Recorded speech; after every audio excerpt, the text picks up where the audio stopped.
Hello there, welcome to the Saroy channel and welcome to my Omnibus series. I've got so many of these omnibuses that are going to come out so that you'll be able to listen to an hour's worth of stories, which I know you're going to love.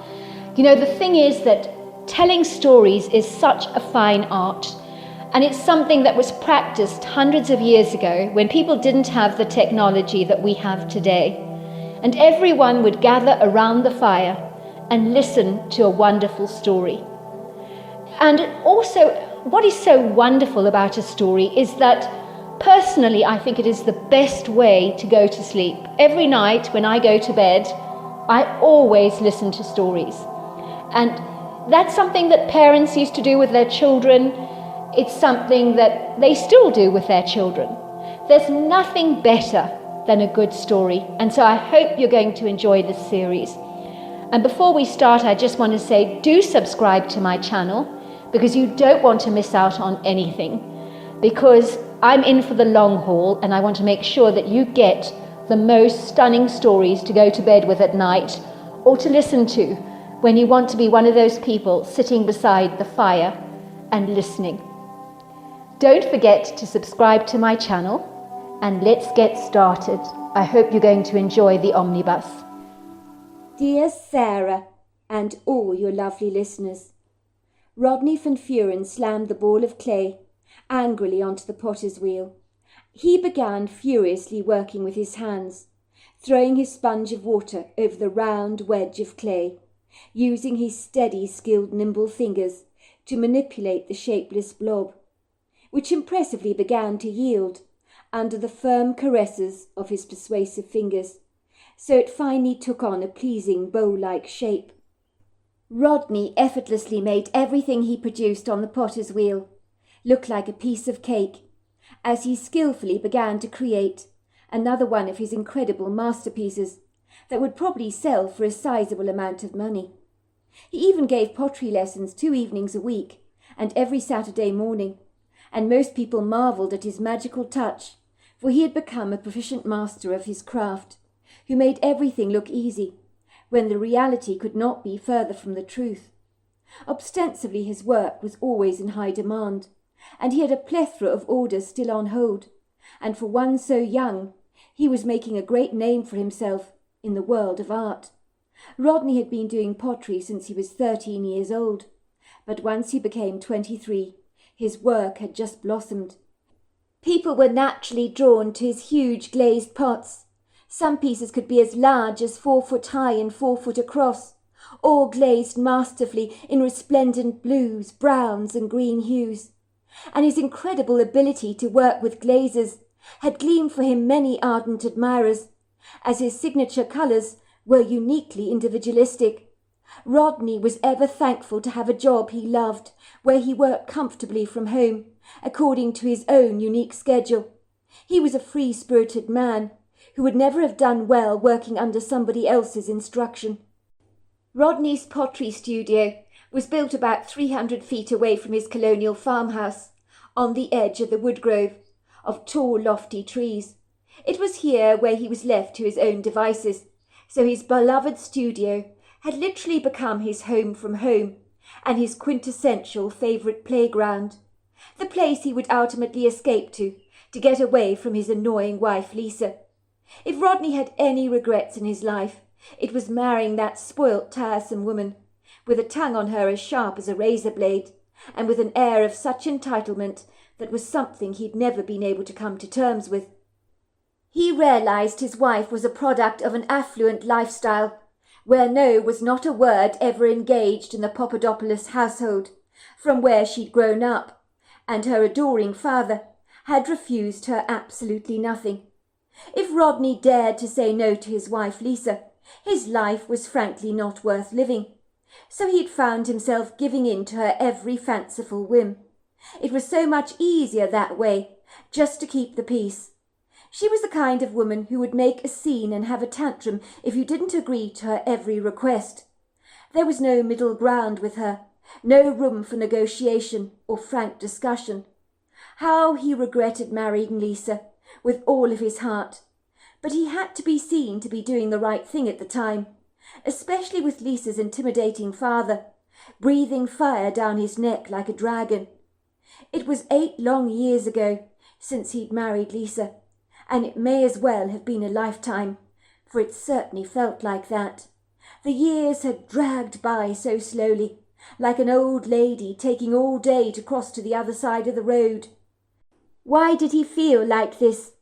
Because, put simply, he couldn't stand his wife Lisa. He loathed her. He wondered if there were other men like himself, unwillingly trapped in a loveless marriage. He certainly hoped he was not alone. Did other men own up to their unhappiness, he wondered? Or did they clandestinely bury it away, like a squirrel hides their acorns away from prying eyes? Did they bravely try to get on with their lives as best as they could, stoically wearing a smile on their faces, like the colourful tie they put on every morning before work? The idea that others might be suffering like he was, plodding along dutifully in their disabled marriages, brought him a small measure of comfort. Ostensibly, there was some truth in the age-old adage that misery loves company. He had been 20 at the time, when he tied the knot with Lisa. How callow, naive, ignorant of the world's duplicitous and guileful ways he had been, and how he wished he had stood up for himself at the time. But regret was not something he could afford to entertain. It would only pepper his life with more frustrated chaos, and there was no point in dwelling on a situation he could not easily change, without ruffling feathers and causing a great deal of unrest. The last person in the world he wanted to upset was Mr. Papadopoulos, for that man was made out of his darkest nightmares. He would never forget the day that was to change his life forever. It all began when the defiant 19-year-old Lisa Papadopoulos came thundering to his parents' front door, her hazel brown eyes blazing furiously. The indignant woman had knocked on the door as if she was a mad housewife whacking dough furiously hard with a rolling pin in order to make it more malleable. "I need to speak to your son right now," she demanded, when Rodney's mother Josie had opened the door to what she could only describe as an irate young woman, wearing the expression of a black thundercloud on her face. "What is this about, young lady?" Mrs. Van Vuren had asked. "My name is Lisa Papadopoulos," the young woman had corrected her haughtily.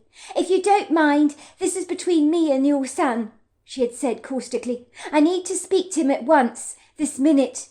Mrs. Van Vuren didn't like the brusque, clipped tone of this young, presumptuous young lady, who had barged into her front door like a wild horse eager to tear down its stable. She was not used to a young woman speaking to her so curtly, as if she was the household skivvy, rather than Rodney's own mother. She told herself the girl seemed upset about something. She should make allowances for her. Then suddenly she thought she knew what this was about, and a nauseous taste impregnated the back of her throat. "Please God, no," she thought. "Don't let my son have made this girl pregnant. Dear God, please not her. Anyone else but her." Mrs. Van Vuren had decided when she'd laid eyes on Lisa Papadopoulos that she didn't like this self-important, stuck-up, disagreeable, very arrogant young lady. Even a little bit. The woman was so sour she could easily curdle cream, not to mention people's stomachs. "Very well," she said. "I'll call him. You make yourself comfortable in the kitchen. It's the room there on the left. Just go there and sit over on one of those bar chairs around the marble island." When Rodney was told by his mother that a toffee-nosed young lady was there to see him, and appeared to be capriciously belligerent, Rodney began to wonder who his visitor could be. But based on his mother's description, Miss High and Mighty could only fit Lisa Papadopoulos's profile. When he observed the overbearing, familiar young lady sitting there defiantly on the bar stool in his kitchen, swinging her legs against the lower panels of the island, his heart dropped like a heavy stone, sinking to the bottom of a large lake. What the hell did she want? He hoped he'd never see that girl again. What was she doing at his parents' house? She had a real nerve coming here, he thought. Lisa Papadopoulos had been all over him at that party he had attended a couple of months ago. and this persuasive, manipulative young lady had practically thrown herself shamelessly at him, like wet toilet roll being flung across a classroom. He'd never liked Lisa Papadopoulos. No one really did. Why he had allowed himself to be swept away by her, like a hat blown away by the wind, God only knows. One thing had led to another, and after one night of awkward, rather embarrassing fumbling between the two of them, he hoped he'd never see the likes of her again. He'd been deliberately avoiding her ever since on the university campus, but now there she was, like a very bad odorous smell, sitting there presumptuously in the kitchen, like a puffed-up, conceited penguin that thought the world about herself. And to make matters far worse, she seemed too comfortable in her own boots for his liking. She had made herself at home on the bar stool, continuing to swing her long legs annoyingly against the gleaming white-polished wooden panels of his mother's beloved island. "What do you want, Lisa?" he asked her gingerly. "I told you I'm sorry about what happened at the party 2 months back. I really am. I think you know we both got carried away. But as I told you last Wednesday, when you kept bugging me on campus, I'm not interested in a relationship with you. I've been telling you that for ages, Lisa, but you don't seem to know the meaning of the word no. I thought I made my position clear to you. I need to focus on my fine arts degree. I've not got time to get caught up in all kinds of relationship issues. I just want to be footloose and fancy-free at this stage of my life. I would appreciate it if you left me alone, Lisa. And as for coming to my parents' house like this, it's an incredible cheek. If you wanted to speak to me in person, why didn't you text me or ask me to meet you for a coffee somewhere?" "That's easy, Rodney. You wouldn't have answered my texts, would you? And as for meeting me for coffee, that would never ever happen, would it? You used me that night 2 months ago, and no one should kick me to the curb like this. Is that how it works with you? No one treats me like this, Rodney, and gets away with it. I know you've been deliberately avoiding me, and that's really heartless and cruel. I thought what we had between the two of us was special." "If I remember correctly, it was you propositioning me, not the other way round, Lisa," said Rodney. "I am bloody pregnant, and what are you going to do about it?" she said with a smug, triumphant look on her face, as if she had him now by the short and curlies, and he could not do a damn thing about it. "You're what?" asked Rodney, his face going white. "You heard.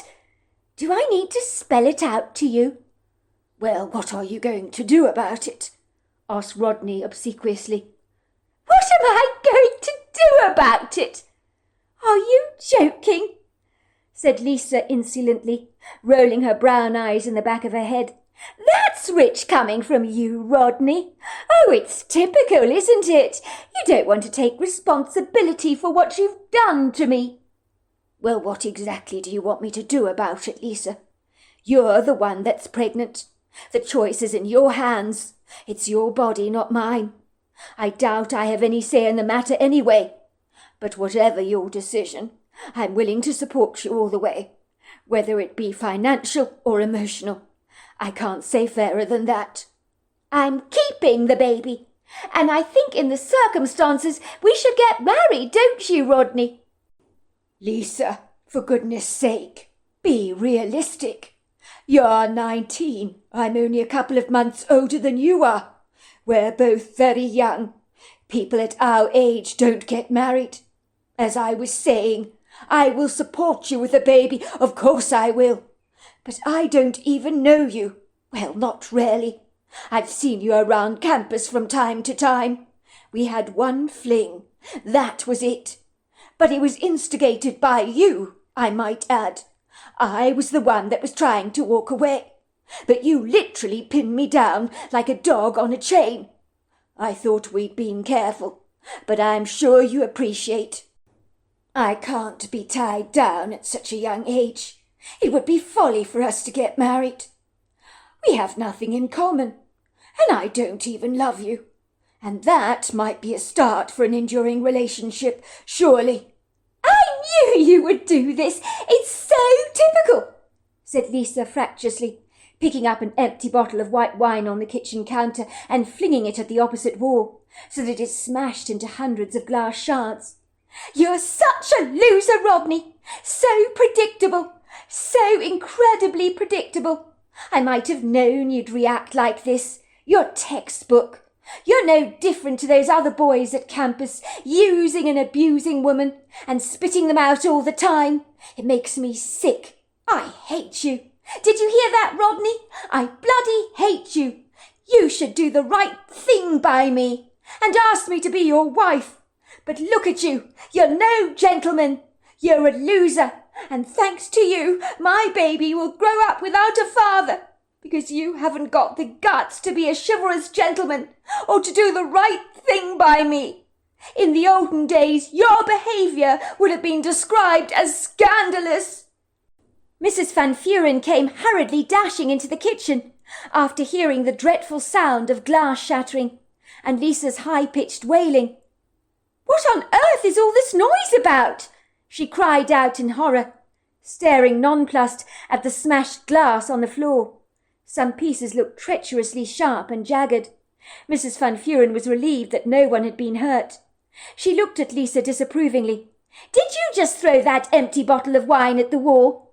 She asked the young lady, her voice unable to disguise her abject disgust. So what if I did? Said Lisa with a condescending smirk. I am sorry, Lisa, if that's what you call yourself, but I didn't invite you in my house to go smashing glass at will. This is not how we behave in the Van Vuren household. You're far too old to be behaving like a 2-year-old brat. Have you any comprehension how dangerous it is to throw wine bottles around the place? Did it not even occur to you that a glass shard could get caught in someone's eye or lodged itself into someone's chest? I used to be a nurse, Lisa, at the local hospital, and in accident and emergency I would see dreadful accidents because of people like yourself throwing stuff like this around. One woman killed her husband that way when a glass shard plunged into his heart.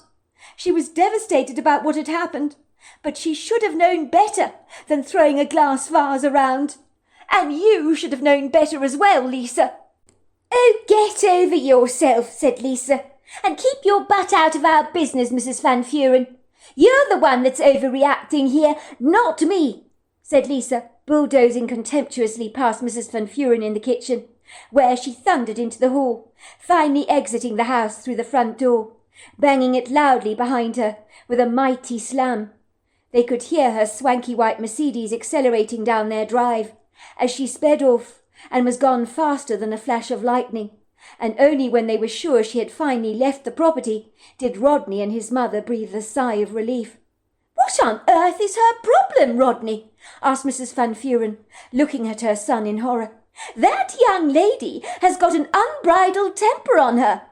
If she's got a gripe with you, why does she not talk about it to you in a civilized manner, like a normal, well-rounded human being?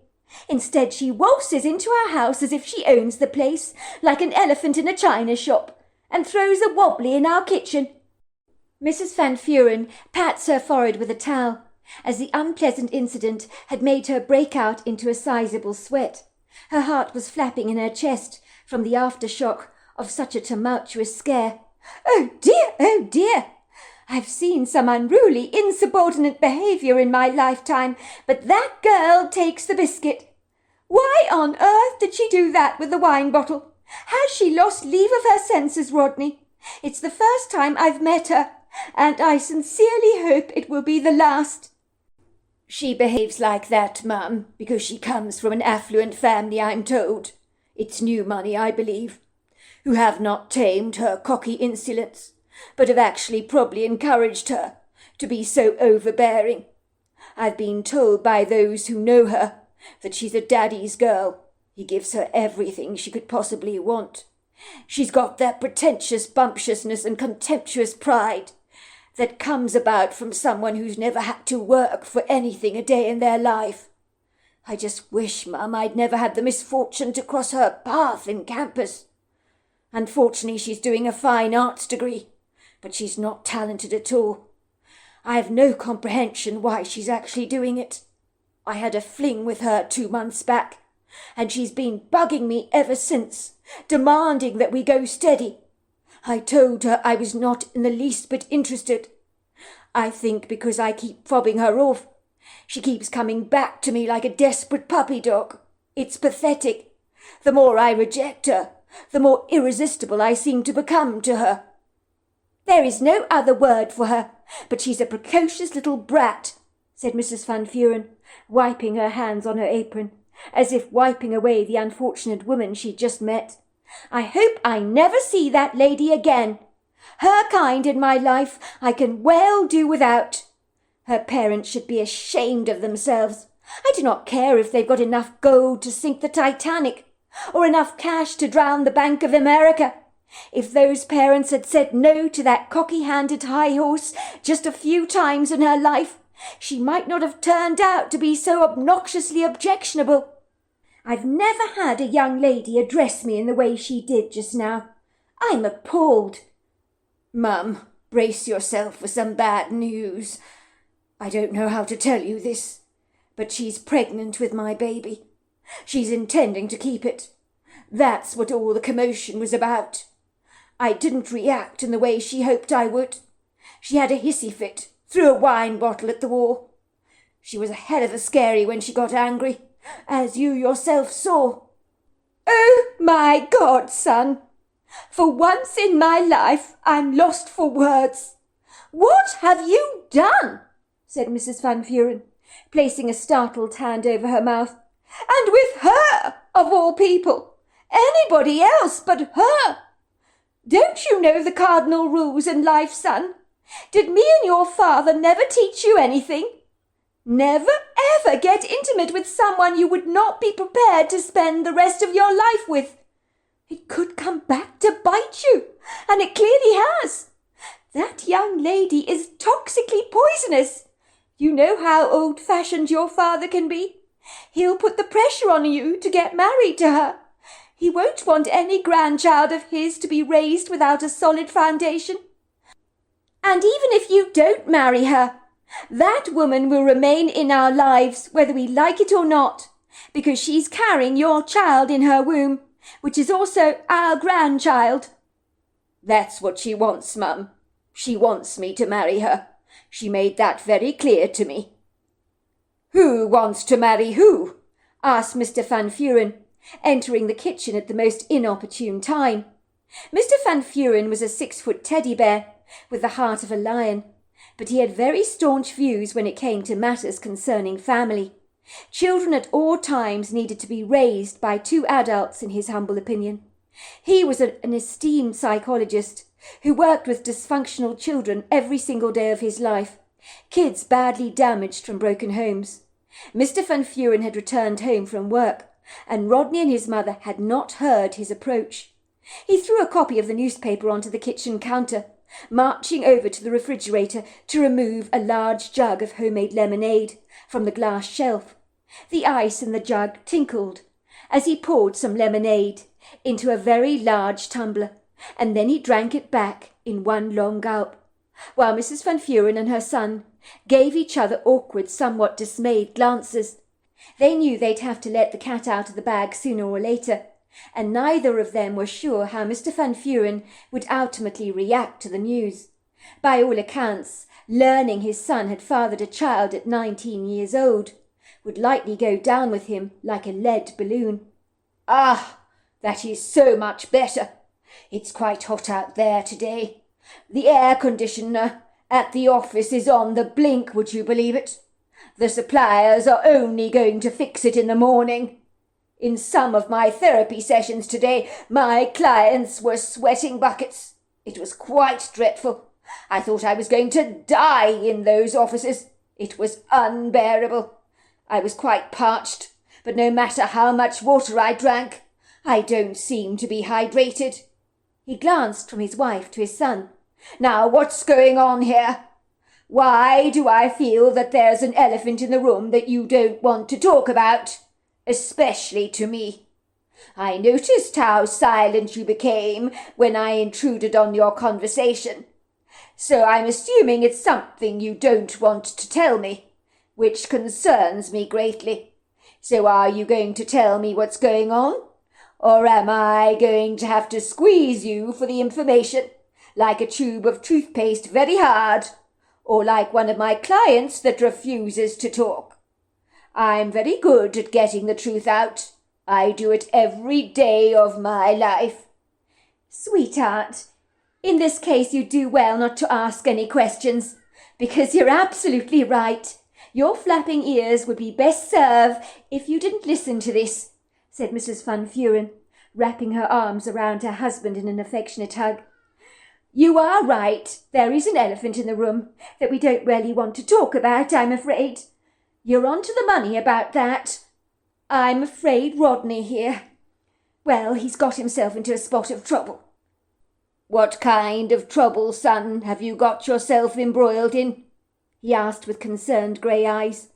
What have you done? There is no easy way to say this, honey. But Rodney, well, he's made a young girl on campus pregnant, I'm afraid. She's going to have the baby. She's very insistent about that, I believe. Her name is Lisa Papadopoulos. When you say Papadopoulos, are you talking about Freddie Papadopoulos's daughter? Yes, I think that's her father's name, said Rodney. Oh, I've heard rumours about that dreadful man. Not good ones, I'm afraid. Oh, my word, son, what have you done? The man's involved in organised crime, but he's never been caught. Far too clever for that. Not the kind of family I want any son of mine involved with. But I am glad she's having the baby. That's the right thing to do in the circumstances. No one is going to abort a grandchild of mine. But, son, you are far too young to become a father at 19 years old. What have you done? Why did you let this happen? I thought you'd be so much more responsible than this. I don't know what to do, Dad. I've really messed up, said Rodney. How do you know he's involved in organised crime, Dad? I don't know if he is. That's the rumours that are going around. But sometimes rumours have a glimmer of the truth, don't they? I don't know what to do, Dad. I really messed up, said Rodney. I mean, I've got my fine arts degree, and now this. I never expected this to happen. Too right you messed up, son.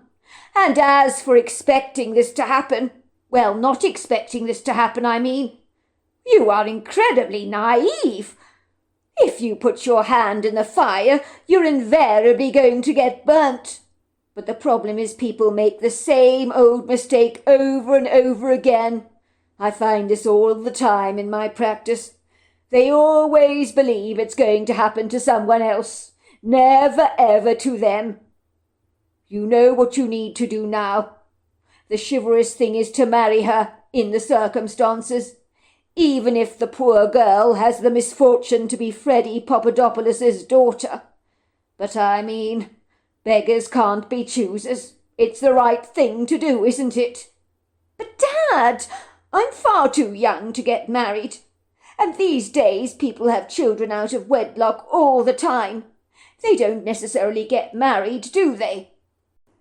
This is why, son, there are so many dysfunctional kids out there that develop all kinds of issues, as they have not had two parents watching over their charge.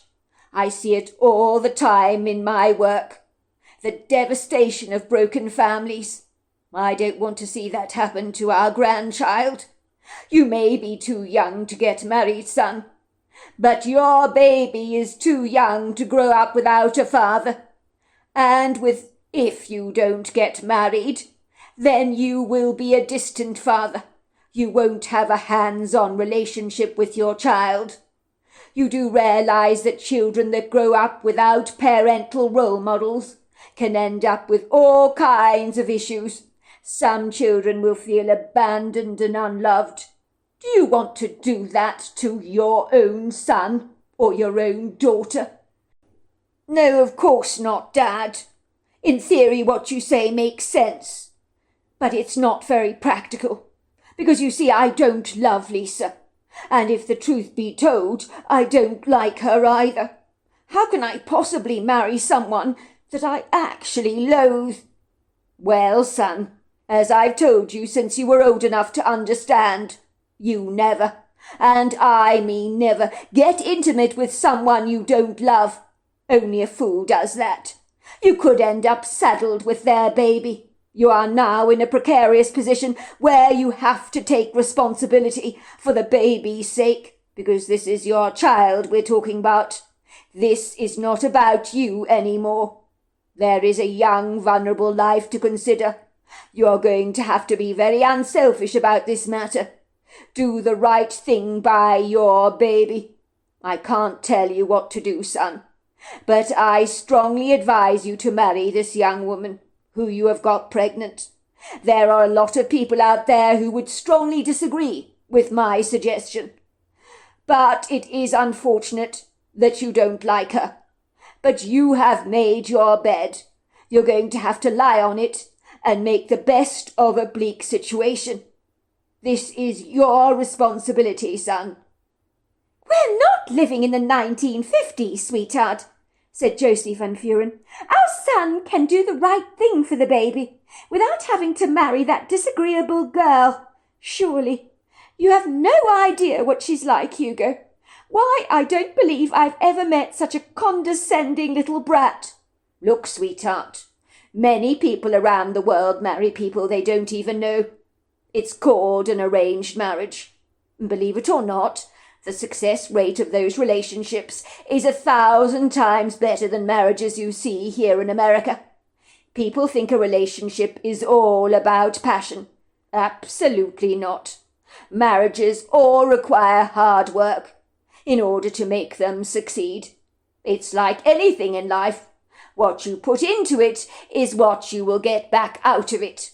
I'm sure our son can make it work with this young lady, if he puts his mind to it. And you never know, in time he may grow to love her. After all, she is the mother of his child. But you don't know what she's like, Hugo. It's not that simple. I promise you it's not. You haven't met her. She came barging into our house today, demanding to speak to Rodney. She is one of the most appalling young women I have ever had the privilege to meet. And it's all because she's been raised so badly. You've only met her briefly, sweetheart, and far too quickly to form an opinion. Of course she's upset she's pregnant. Wouldn't you be? You might not have seen her at her very best. I'm not exactly the nicest person when I'm in a cantankerous mood. Give the girl a break, will you? Maybe she's not as bad as she sounds. And if she's had her eye on Rodney, well, I'll give her this. She's got excellent taste in young men, and that's a promising start. I think you need to go and see the young lady, Rodney. Test the water for yourself. See where you want to go to from here, going forward, I mean. Me and your mother will support you every step of the way. Any decision you make, you've got our back. You know my feelings on the matter. I personally could not imagine what it would have been like if I had abandoned you when you were young, leaving Josie to take care of you by herself. The thought is too preposterous to even entertain. Well, I do admit, I wouldn't have coped terribly well, being a single mother, admitted Josie. Even if you had been financially helping me, Hugo. It's tough being a parent, especially a single one. They never tell you that in the small print, do they? Society makes it all out to be so cute. But what about the dirty nappies, the sleepless nights? They never tell you all about that. I think I should write a book. I'll call it The Darker Side of Becoming a Full-Time Parent. Rodney had decided that the best thing he could possibly do was to visit Lisa. His father was absolutely right. One way or another, having a baby to care for so young was going to ultimately wreak havoc on his entire life, turning everything upside down and higgledy-piggledy. Things had certainly ended badly that day when Lisa fortuitously visited their property. But what did she expect when she pulled that trick out of the bag like this, and seemed to expect Rodney to jump up and down for joy, like an ebullient puppy dog. It was hard to even conceive of becoming a father. It was something he was looking forward to way ahead in the future, but certainly not now, not when he was 19 years old, for goodness sake. When Rodney arrived at the Papadopoulos ostentatious Charleston home, he was somewhat taken aback. The lofty, somewhat pompous Italianate architecture was pretentiously over the top. The swanky house boasted a large white wall that fringed the outer boundaries of the entire property, where several large statues that looked like they emulated the statue of the David in Italy were on full display, screaming a perverse vulgarity. They were all about 15 foot tall, very well endowed figurines, set about 3 feet apart. One statue might have been all right, but dozens of these replicas, in front of the outside boundary wall, just reeked of new money, little style, and certainly no savoir-faire. The ostentatious black wrought iron gates opened for him when he spoke through the security intercom to announce his arrival. "Hello, I'm here to see Lisa, please. It is Rodney here, Rodney Van Vuren." He got the strange impression his visit was expected. Rodney drove his very ordinary car down the lavish driveway to the front of the gingerbread-like house. His stomach squirmed in disgust.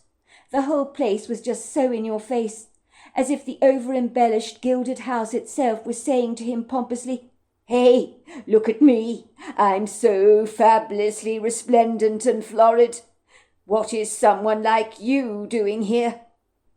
Rodney felt out of his depth as he reluctantly walked up the sandstone steps towards the ostentatious, gleaming black front door, to be greeted by a beaming Lisa. How different her demeanour was now. She spoke to him in a cloying, syrupy, sweet voice. "Oh, Rodney, I'm so glad you've come. I was expecting you. It's brilliant to see you." Rodney was taken aback by this. Why would Lisa be expecting him, after the drama that had ensued at his house, when Lisa had thrown the empty bottle of wine at the wall of the kitchen? Was she a great manipulator who knew how to get exactly what she wanted from everyone? One little tantrum and they'd come running, like he'd done tonight. Lisa's mother came hurrying up towards Rodney, throwing her golden brown arms around him effusively, as if he was the prodigal son who had returned home after a long sabbatical. "It is so good to see you, Rodney. So good. Lisa's told me all about you. I feel as if I've known you all my life. Let's have a look at you," she said, stepping backwards. "Oh, you're so right, Lisa. He looks just like the statue of the David," she giggled. "And I'm told that you look even better, Rodney, without your clothes on," she said, giving the young man a wink. Rodney blushed a bright red colour. He couldn't believe that Mrs. Papadopoulos was being so inappropriate. "You have such an innocent, angelic face, dear, and the bluest eyes that I would die to swim in. You've got the cutest dimples," she said, squeezing Rodney's cheeks on either side. "But I know that underneath the innocent bravado is quite the little tiger," she said, making a little growl. "Ah, ah. I like my men to bite," she said with a giggle. "Oh, my God, I wish I was young again," she said. "I'm stuck with Lisa's father, and let's just say, well, he's let himself go a little, but don't you dare tell him I told you so. He'll be most affronted. Isn't Lisa so lucky to be able to stare at you all day long, like a Renaissance painting? Oh, how I envy her! But wait until I tell my friends about my daughter's new love. You better watch yourself, Rodney. Some of my friends aren't quite as tame as I am. They just might want to eat you. You're so sumptuous." "Oh, Mum, please stop embarrassing me." Oh, goodness gracious, Lisa. Oh, stop being so overreactive. I'm quite sure that Rodney here has been propositioned many times before. Haven't you, Rodney, dear? She said, tweaking his cheeks. Not really, said Rodney politely.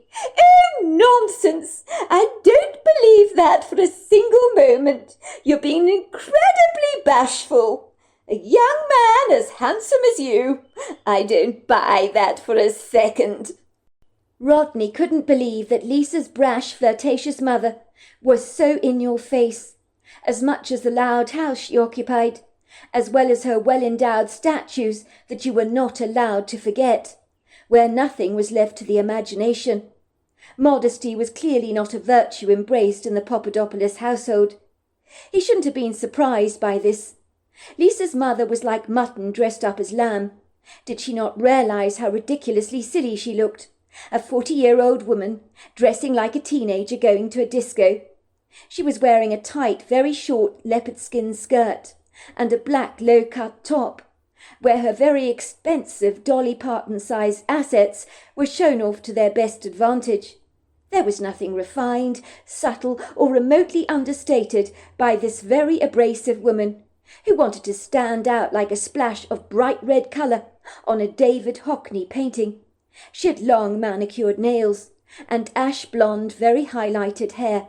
But it was her crinkled, leathery skin that, from overexposure to the sun, gave her an unfortunate appearance of a wizened tortoise, and the rouge on her cheeks had been so overdone it looked like it had been applied by a child. How could anyone's skin look this leathery? Rodney secretly thought she had probably been sunning herself like a sun-dried tomato at too many luxury resorts on perfectly white sandy beaches all over the world, where she was waited on hand and foot like the Queen of Sheba. He could envisage her bathing in cow's milk like Cleopatra had done, for she would spare herself no extravagance. Quite frankly, she appeared to be as spoilt and self-entitled as Lisa did. It would seem the apple did not fall very far from the tree. "Oh, Rodney, darling, come this way," she said, beckoning for Rodney to follow her with one of her slimy green manicured fingers that looked as treacherously sharp as a cat's claws. "My husband would adore to speak to you now. He's simply dying to meet you. I can't wait to tell him you're here. Lisa has told him all about you, but she never mentioned you looked like the statue of the David. We wouldn't want him to get jealous, would we?" she said, giving Rodney a wink. "Word of warning. My husband is a wee bit intimidating, but he's a teddy bear, really, providing you behave yourself. Then he won't bite," she said, growling again coquettishly. "Ah, ah." Rodney found himself being ushered into a palatial office where the gilded leather chairs looked like thrones. The lavish office reeked of wealth and really lousy taste. There was a taxidermist tiger head on the wall that appeared to be leering at Rodney with its full mouth of sharp canine teeth. It was funny, he thought, how wealthy people loved to have lions or tiger heads on their walls. Was it a symbol of power and prestige, he wondered? Most likely, but Rodney knew he'd far rather see a tiger out in the natural world than trussed up arrogantly and egotistically on someone's wall, like an illustrious hunting trophy. Maybe Mr. Papadopoulos would pretend he'd shot it himself, a tall, fictitious story he'd lightly boast about to his gullible, very impressionable friends to impress them. People with the glittering collage of new wealth enjoyed to flaunt it. Rodney squirmed with disgust at the very idea. There was nothing impressive about killing the king of the jungle in his book.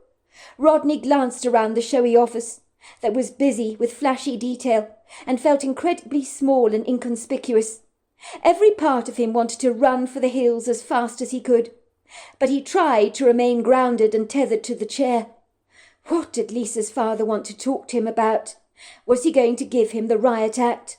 Did he know that Rodney had made his daughter pregnant? The very thought made him quiver nervously, while his awkward feet tapped the floor in a self-soothing gesture. Lisa's father, Freddie, entered that office with a huge beam on his face, of perfectly white, expensive teeth that probably cost a fortune at the dentist. Rodney thought that Lisa's father looked like a gangster, with his open white shirt and his large cocky gold chain around his thick neck. He stared at Rodney through his inquisitive dark brown eyes, extending his hand to shake it. His grip was hard, rather fierce and firm. Rodney noticed his very affluent gold rings on his fingers that were studded with what looked like red rubies, although he couldn't be sure. "It's very good to meet you finally, Rodney," he said, in a raspy voice that Rodney suspected meant the man smoked a tad too much. He noticed a box of Cuban cigars on the desk and an ashtray full of used studs. How many cigars did Freddie Papadopoulos smoke a day? The sideboard was cluttered with crystal decanters, filled with every kind of drink. There was an empty tumbler on the desk, and Mr. Papadopoulos smelt of whiskey on his breath, but he wasn't drunk. He was probably one of those men who could handle his booze rather well. Mr. Papadopoulos looked like the kind of man who could handle anything. He had that hard look on his face that gave Rodney the distinct impression that if you rubbed him up the wrong way, it could land you in a whole heap of trouble. "Lisa has told me all about you, Rodney. She can't stop talking about you. She seems quite smitten," he told me. "Now I understand you wish to marry her, and that you and my daughter are expecting your first baby. So congratulations are in order," he said, walking over to Rodney and giving him a hard slap on the back that made Rodney almost jump out of his skin. "I've always wanted a grandchild, Rodney, and he or she, I assure you, will want for nothing. When I learned that you were not of Greek heritage, I was disappointed, I won't deny that. But Lisa assures me you have a great talent with your hands, that you're quite an extraordinary potter and a very skilled artist. Very appreciative I am of people who have gifts like that, and I will spare no expense, Rodney, for you to get the best possible tuition to advance your craft to the highest level." Rodney wanted to tell Lisa's father that he had not planned to marry his daughter, but was willing to do everything he could to be a good father to his child. But he felt tongue-tied, as if he couldn't say a word. All he could say was, "Well, I'm very glad to see you taking responsibility, Rodney. Not many men your age would, and the answer is unequivocally yes. You may indeed have my daughter, my little princess's hand in marriage. I know you're rather bashful to ask me outright, but never you mind, you're still very young, but there is no need to feel so self-conscious. I am delighted to welcome you into the Papadopoulos family with open arms. My little princess tells me she knew you were the one for her the moment she laid her eyes on you. And what my daughter wants, my daughter always gets. I can't help myself as far as my little princess is concerned. She is my entire world. I must give you one word of warning, Rodney.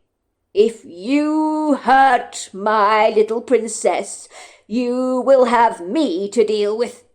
He lowered his voice to a threatening pitch. "Anyone who hurts my princess is as good as dead, and I mean that literally." He then roared with laughter, "Ha, ha, ha," as if he'd made a huge joke, but Rodney knew that Mr. Papadopoulos was not joking. "Oh, I couldn't help overhearing," said Mrs. Papadopoulos, bursting into the room, holding her daughter's hands. "Did you hear that, Lisa? You're going to get married! Isn't this exciting? Oh, I just can't wait! Oh, and my daughter is marrying such a charming young man. Now the next thing to concern myself with is what I am going to wear for the wedding. I definitely need to stand out so that everybody can admire my outfit. It's very important that I make an impression." Ostensibly, everything had gone like a whirlwind. The power had been removed from Rodney's hands. He'd found himself immersed in the heart of it all, swept away like a helpless dandelion seed on the wind, without being able to navigate himself to a safe mooring place. He couldn't do a damn thing about it. The wedding day had come and gone so quickly, and Mrs. Papadopoulos had headed the whole affair. And Rodney had not been able to get a word in edgeways. So Rodney had reluctantly surrendered to a marriage he had never ever desired, by any manner of means. But with a child now on the way, and with Mr. Papadopoulos breathing down his back, he felt like a caged animal, with nowhere to run. The wedding had been held at a grandiose venue in Charleston, where no expense had been spared for the occasion. If there was any silver lining to this ominously grey cloud, Lisa's parents had generously brought the couple, a gorgeous Georgian farmhouse in the Virginian countryside, to Rodney's taste. Mr. Papadopoulos had got the most perfect pottery studio built for Rodney, whom had spent time as an apprentice under the expert tuition of a great potter, and since then Rodney had been producing masterpieces, which were often on display in some of the finest art galleries in the country, so Rodney had earned a name for himself. Lisa insisted on getting married before she began to show in her wedding dress, as she said she could not abide the prospect of being a fat bride. But 6 months after the wedding, she announced to Rodney that she had miscarried their baby, and the revelation hit Rodney hard. He did wonder if Lisa had been pregnant at all. She did not behave like a young woman who had miscarried. She just smiled and said, "Better luck next time, then." Lisa was used to getting exactly what she wanted. Had their wedding been part of a masterful manipulation, he would never know. One thing he did know was that he loathed his wife. Try as he might to make their relationship work, his spoilt, self-centered wife had few redeeming qualities, and he enjoyed any excuse in the book to be away from her. He encouraged her to go on holidays with her friends, and was always relieved when she was out of the way.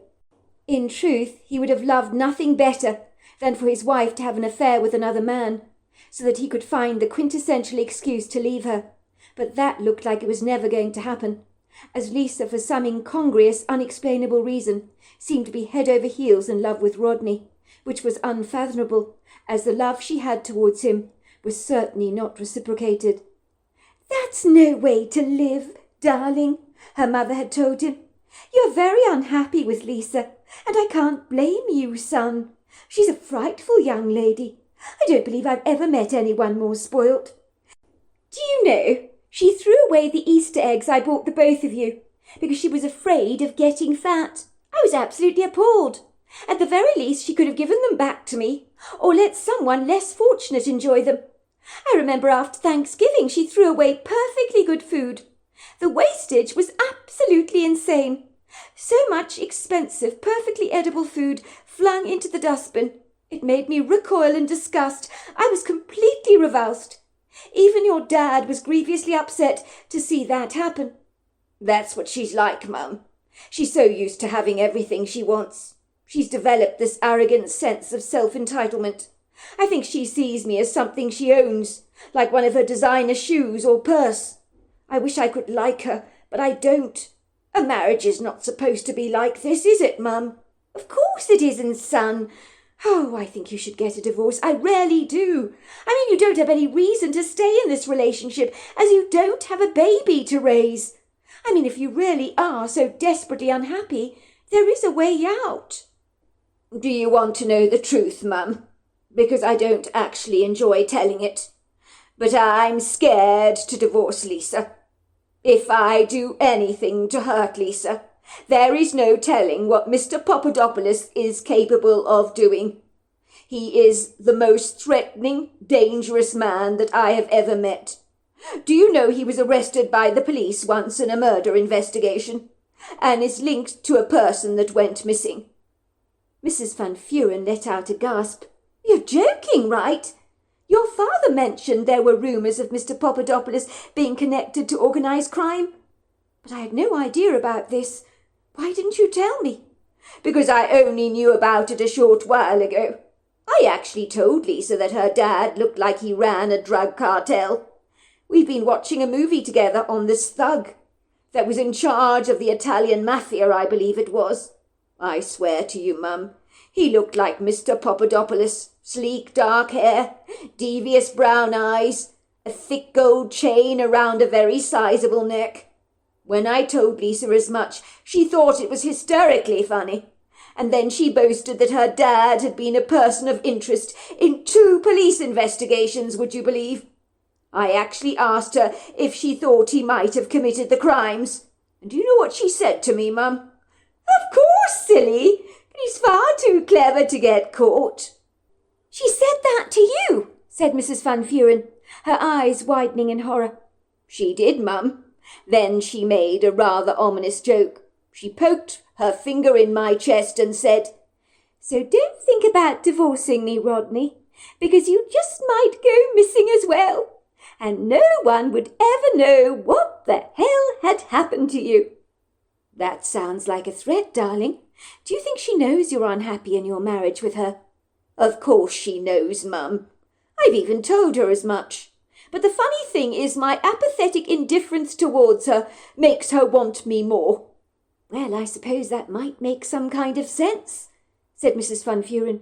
She wants what she can't have, doesn't she? Your being very indifferent towards her is going to make her want you more. You should be playing your cards differently, son. You should act like you're so keen on her that she actually wants to push you away. It's not a bad idea, you know. She'll see right through my act, Mum. I'm not going to be able to pull that kind of stunt off. I can't even bear to touch her. She makes my skin crawl. Look, I could get my solicitor to draw up some divorce papers for you, and when the time is right, you could ask her to sign them. How about that? Do what you want to do, Mum, but I'm not sure I've got the guts to divorce her. If her father wasn't around, it of course would be a different story. I've seen the men who work for him shaking in their boots, and even his own wife is scared of him to a certain extent. And what about Lisa? Has she got any reservations about her father? Oh, no. She's got him wrapped up around her little finger. He will do anything for his little princess. He made that very clear to me from the very beginning. He told me if I so much as hurt a tiny little pinky on her finger, I was a dead man. Well, I must admit, I never warmed to the man at your wedding. Even your father said he was the most frightful person he'd ever had the privilege to meet. Actually, in truth, I think the word he used was thug. Put it this way, Mum. I think it's not just selling bath stuff that has made him into a very wealthy man. I'm sure he has his fingers in some nefarious pies, but the police have never been able to pin a thing on him. As his daughter rightly says, he's too clever for that. Rodney knew his mother was absolutely right, but divorcing Lisa Papadopoulos would certainly mean upsetting her father, and he was absolutely terrified of the man. This insidious man, with his beefcake-like appearance and Rottweiler face, looked like he ran a drug cartel, even though he was actually involved in selling bathroom fixtures and fittings to the rich and famous, would you believe? But certainly if you double-crossed him, there was no telling what he was capable of doing. When Mrs. Van Vuren got some divorce papers drawn up for her beloved son, Rodney looked at them longingly, as if they were dreamy holiday brochures to the Caribbean that he could ill afford. He wondered if he could ever persuade Lisa to sign them. Chance would be a fine thing, he thought, but maybe one day he could tell her that their relationship really was not working, and maybe one day she might just listen and hopefully agree. He hid the papers in a desk in his pottery studio and forgot all about them. 1 year later. It was Tuesday night at the pottery studio, and Rodney was giving a pottery class. People came to him in the evenings and worked until 11 o'clock at night, and then they would go home. Many of his students had jobs during the week and thoroughly enjoyed allowing their creative juices to flow and letting their hair down after a hard day in the office. The Tuesday group were a fun-loving team of students, all eager to become good potters. The banter in the evening class was jovial, humorous, light-hearted, and very relaxed, as indeed it always was. Rodney thoroughly enjoyed his pottery classes. It kept him away from his wife Lisa for a start. Recently she'd become even more belligerent, snapping at him tirelessly like a capricious crocodile. "Why don't you spend more time with me? You spend all your time in that damn studio," she would complain. "You're never there for me." "It's because whenever I'm around you, I find you clingy and very needy. I feel as if I need to escape so that I can breathe." "I'm only clingy because I want to be around you. What's wrong with that, Rodney? Most men appreciate being needed." "Most men appreciate being able to breathe first," Rodney had corrected her. "And most men would like a wife who didn't have a tantrum if everything didn't go their way. You constantly report back to your father about me, and that's not easy to take." "That's because my dad, unlike you, actually has my back." "You can say that again. I mean, we've been married for over 8 years, and you act like an insecure teenager." "That's because I know that you have never loved me, Rodney." "Lisa, I told you that when I married you. I told you I didn't love you. Nothing has changed on that score. But you were the one that insisted we got married. I told you it would be a laborious struggle if there was no spark between us. But you were most insistent that we get married for the sake of our baby. But our baby never came along, did it? So here we are, trapped in a loveless marriage." "What are you saying, Rodney? That I made up my pregnancy to trap you into this marriage?" "I'm saying no such thing. But what I am saying, Lisa, is that you can do so much better than me. You deserve to find a man that will love you back and make you truly happy." "So you want a divorce? Is that what you're saying?" "I'm not saying anything of the kind, Lisa. The ball is entirely in your court. That's what I'm saying. But what I am saying is, should you wish to end our marriage, I will be very agreeable." "Well, that's never going to happen, Rodney. We're together for life, you and me, in sickness and in health. We made that vow together when we got married, and we stood in front of the pastor." "I had no idea you took our marriage vows so seriously, Lisa." "How dare you, Rodney? Of course I did. I did." One of the students at Rodney's pottery studio was a man called Peter Neeson, who had told him that his pottery classes with Rodney had helped him heal from his wife's death, far more efficiently than any of his grief therapy. "It takes my focus off myself," he explained. "I put all my energy into making something beautiful, and then my life feels so much less pitiful. It helps me feel much more optimistic about the world." The other students heartily agreed that a creative outlet had made them discover more colour in their lives. "My husband does woodwork," said a woman called Selina, "and I do pottery. We both need time away from our cell phones, the offices, and our children.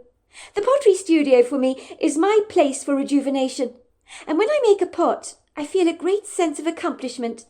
I never feel that same level of achievement when I'm at work, when I calculate the monthly takings, or when I've cleaned up the house, only for it to get messy all over again. But when I make a pot, I've got something to show for my work, and that is a very satisfactory feeling indeed." It was after tea break at about 10 o'clock that they heard the ominous sound of heavy boots thundering towards the studio door, moving at an efficiently fast pace. Then there was an unpleasant, loud rapping sound at the studio door. But before Rodney could answer the door, it was swung open. Everyone looked up, somewhat startled from their clay pots, to observe who could be intruding on them so rudely at this late time of the night. It had been such a pleasant evening up till now, but being interrupted so impertinently like this was not a good feeling. Rodney's knees almost crumbled beneath him when he saw Mr. Papadopoulos standing there in the pottery studio, leering at him with a murderous expression on his face, which not only served to intimidate Rodney, but his entire pottery class. For the insolent man glared fiercely at everyone through fiery brown eyes, and his powerful biceps bulged from beneath his white shirt, as he punched the air in indignation, pointing his thick finger at Rodney accusingly. "How dare you, Rodney?" said Mr. Papadopoulos. not caring about the interested audience of pupils now watching him. "I've just been speaking on the phone to my daughter. She's in a terrible state, crying like a baby she is. You've broken my little princess's heart, and you better bloody fix up this mess. She tells me you've been hinting about a divorce." All the pupils in the pottery studio glanced at each other. So this must be Rodney's father-in-law, they mused to themselves. Not a very likeable man. "You know what I said to you, Rodney, when you married my daughter? Or have you conveniently got a shorter memory than I suspected you'd have?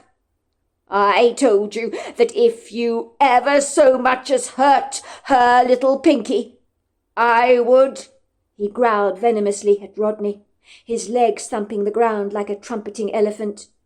"Look, Mr. Papadopoulos, I don't mean to be rude, but can we please take this outside? Not in front of my pupils, please," he said, removing a torch from the shelf. "Fair enough," said Mr. Papadopoulos, nodding at the pupils. "I apologise for the intrusion," he said. "Let's go outside, then.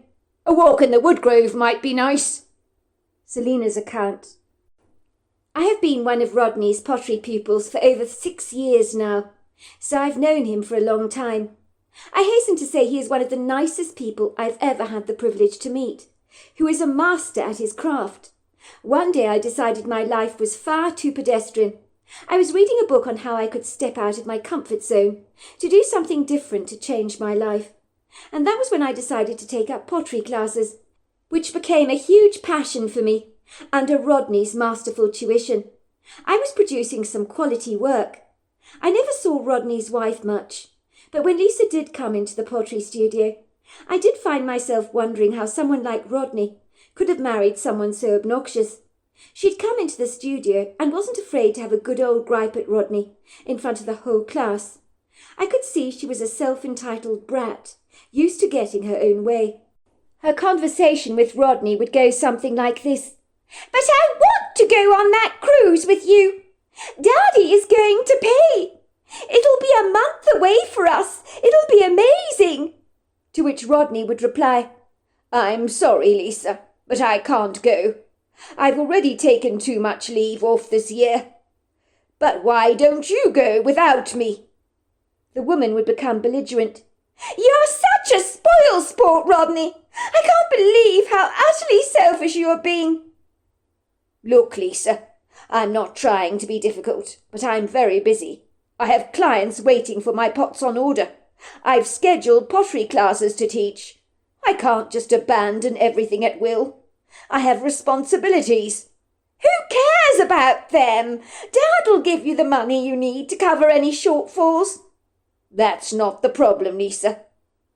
"What about your responsibility to me? I am your wife, in case you've forgotten," she would say, straddling her hands on her hips and rolling her eyes indignantly at the back of her head.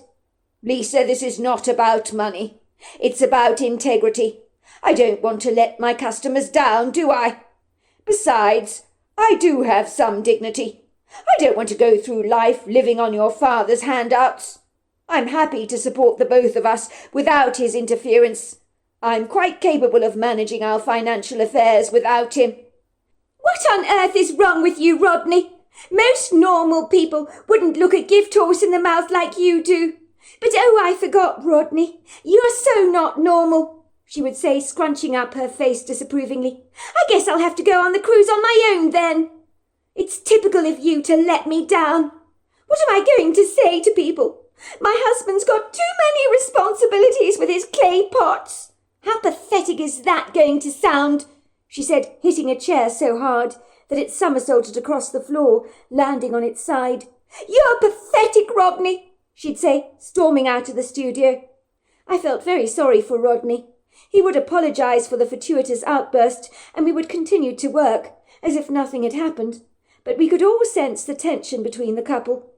It didn't take a rocket scientist to feel that Rodney and his wife had a tumultuous relationship, and although he never discussed his personal life, I guessed he was exceedingly unhappy in his marriage.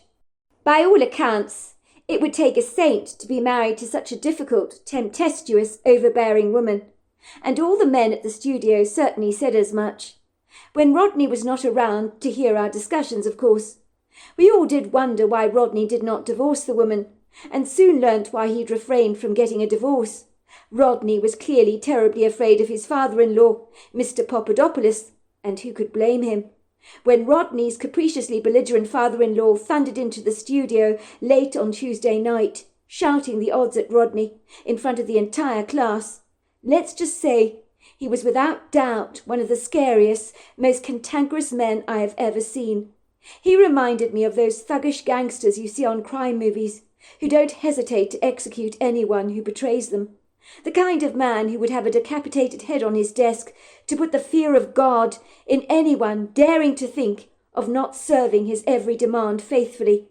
Rodney did not want his father-in-law to discuss the personal issues he was having with his wife in front of the entire pottery studio, and who could blame him for that? But certainly in hindsight I wish he had aired all his dirty linen in front of us, because there's safety in numbers. I didn't have a good feeling when Rodney left the studio with this odorous man to have a discussion out of doors. I hoped he wouldn't say anything to this volatile man, who had the potential to explode like a landmine. He appeared to me in every way to be exceedingly dangerous. Let's just say, when Mr. Papadopoulos and Rodney left the studio, me and the other pottery students stared at each other in abject horror. The first thing I said to the pupils is, "That man is dangerous. Did you see he was carrying a revolver in his hoti? I don't like his dark energy. He's extremely sinister." "Aren't you being a little dramatic, Selina?" Peter said gingerly. "I mean, granted, his father-in-law looks malicious, but he's hardly going to hurt Rodney. Rodney is his son-in-law, for goodness sake." I wasn't sure that Peter was right. One always learnt that murders in people's lives were usually rather close to home. I pretended I needed to leave the pottery studio to get a tool of mine for the pot I was making, which I claimed to have left in the car. To my horror, I could see Mr. Papadopoulos leading Rodney into the woodgrove. I heard him say, "If you don't want your students to hear what I have to say to you, let's go for a walk in the woodgrove." "I'm not sure that's a good idea," Rodney had said. "It's quite dark in there." "Well, we've got your torch, have we not?" Mr. Papadopoulos said. I didn't like the sound of any of this, so I trotted over to my car and grabbed a torch, along with a baseball bat that I kept in my truck at all times. I clandestinely followed the two men through the trees. It was a dark, inauspicious night. I say that because there was a cool breeze blowing, but it was making a slight wailing sound, and then there were these strange howling sounds coming from within the woodgrove that were hauntingly airy and made me quiver uneasily. The night hung around me like a thick black blanket. The light of the moon had been rudely expunged. Even the stars could not be seen scribbling their twinkling lights over the sky. It was as if the thick cover of dark mist had concealed all their light, which made venturing into the woods all the more daunting for me. I'd never been keen on the dark. I'd always been terribly nervous driving home at night after a pottery class, but Rodney's lessons made the trips worth my while and helped me conquer my reservations. I could hear the loud, angry voices of the two men talking, and I chose to discreetly follow behind them, despite my obvious reluctance. I was concerned about Rodney's welfare. I didn't trust this man a single inch. Why did he need to talk to Rodney in the woods? Was it so he could be far away from the prying eyes of the pottery students? The man gave off such a bodeful, uncouth energy. "Look, Mr. Papadopoulos," I heard Rodney saying, "I don't know what Lisa has told you, but please don't overreact about this. Yes, I am sorry she's upset. I didn't intentionally mean to hurt her." "Upset? My daughter is devastated. Not only does she say you have never loved her, but that you are actually asking her for a divorce indirectly. My daughter does not want a divorce with you, Rodney. Do you understand what I'm saying? God only knows what she sees in you. Personally, I would have been so much happier if she'd married a high-profile Greek man, but she chose you. And under no circumstances are you going to leave my daughter. Do you understand me? Because if you do, I will make your life a living hell." And believe me, you Rodney, you haven't got the faintest clue what I am capable of. If you remember, Mr. Papadopoulos, there was no choice in our marriage, Rodney boldly interceded. We married because Lisa was pregnant. We were not in love, and there's never been any connection between us. Correction! You might not have been in love with my daughter, Rodney, but Lisa was very much in love with you from the very beginning, and you knew that. Of course I know that, Mr. Papadopoulos, but it wasn't reciprocated. My daughter married you, Rodney. She is your wife. You are responsible for her, and you are going to treat her like a queen, or I will bloody kill you. Do you understand that? I will kill you without any hesitation. No one treats my little Lisa with disrespect, and if they do, I will make them regret it. Please don't threaten me, Mr. Papadopoulos. The two men continued to argue together. I noticed Mr. Papadopoulos was getting more and more unhinged, and I suspect it was because Rodney was standing up for himself for the first time in his entire life, and was saying to him a few home truths that he didn't want to hear. It alarmed me. I don't know why Rodney was being so assertive in the woods. It made him exceedingly vulnerable. Now was not the time to stand up for himself in the presence of such a big, intimidating bully. When I saw Mr. Papadopoulos's fingers fiddling with his revolver on his holty, I wondered if he was planning to suddenly shoot Rodney. He certainly was getting hot under the collar. I reasoned with myself that this man would not dare to harm Rodney. There were several witnesses back at the pottery studio who would know that if anything untoward had happened to Rodney, Mr. Papadopoulos would be likely to blame. Slippery men like him weren't stupid. As I was following the two men into the woods, I sensed someone else was tagging behind me. I thought maybe it was one of the pottery students. I felt a wee bit annoyed. I'm not sure why I felt annoyed. You'd think I'd appreciate the company. I gleaned the only reason they were following me was because they were incredibly snoopy, very curious about what the men were talking about. And I knew who it was. I was certain it was Angelica Button. That was the one pupil in our class that was an unquenchable gossip. She was not being very discreet, but I absolutely knew she was there. I wasn't stupid. I could hear a twig breaking and feet tagging behind me very clandestinely. I chose to willfully ignore her, even though I wanted to hiss at her and tell her to leave me the hell alone. But such foolish actions might have made both men aware of my presence, and I was here to watch over Rodney, to make absolutely certain he wasn't in danger. Mr. Papadopoulos and Rodney had stopped for a moment. They were talking in an open clearing in the woods. Their words were not discernible to me, but I knew by Mr. Papadopoulos's inflammatory gestures that he was not impressed by any manner of means. While I was discreetly hiding behind a tree, peering curiously at the two men, whom had become less ambiguous and obscure, as suddenly the woods had become a whole lot lighter.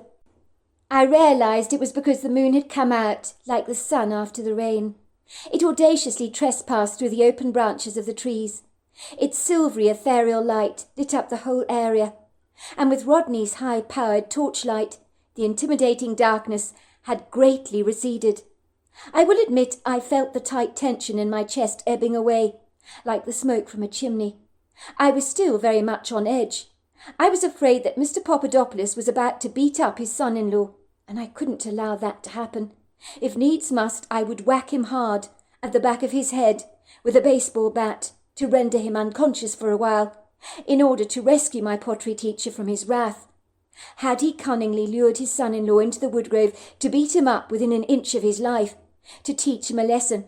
Maybe he didn't want to kill his son-in-law, but he had in mind to hurt him badly. I suspected as much. My hands trembled as I contemplated what I must do. The energy between the two men was getting heated, as Mr. Papadopoulos was pointing an accusing finger at Rodney. I could see his face jiggling with indignation, and the muscle on his jaw clenched tightly. In that precise moment, I could feel Angelica's body brushing against mine, as she too was impertinently peering through the trees with me. The nerve of the woman, I thought. Bloody cheek! Did that woman have absolutely no boundaries? Did she know nothing about giving people their personal space? I gave her a slight angry push to express my level of annoyance, and she pushed me back. Now I could feel the anger coursing through me like a steam train. I turned around to give her a glare, but it wasn't Angelica standing next to me. It was a young, curious male Bigfoot. I'm not sure how I actually knew that this Bigfoot was young, as it certainly looked like an adult, standing up on 2 legs at easily over 7 foot tall and possibly 600 pounds. But I knew it was a youngling that hadn't fully grown into his body yet. The Bigfoot's expressive face was startlingly human. He possessed an excitable, callow, juvenile energy, as if he naively, whimsically thought we were playing a wonderful, exciting game of hide and seek. I would normally have been terrified of such an imposing creature, but I could see by the expression in his animated treacle-coloured eyes that he thought we were embroiled in an exciting game together, of which he wanted to play an intrinsic part, so I knew he was totally harmless. I was completely bemused to be standing next to such an outlandish creature, but I couldn't allow his presence to steal my focus. At that precise moment, I noticed that Mr. Papadopoulos had grabbed Rodney by the collar of his shirt, and that was when I sprang into action, rushing through the trees towards Mr. Papadopoulos with a baseball bat in my hand, and the Bigfoot running behind me. Of course, I didn't know he was doing that at this stage. I began to swing the bat precariously in my hands, trying to aim at Mr. Papadopoulos's head, with very little success. The swings of my bat were most ungainly. Mr. Papadopoulos seemed to be staring past me, not at me, his face growing a funny shade of green, his eyes growing wide with terror.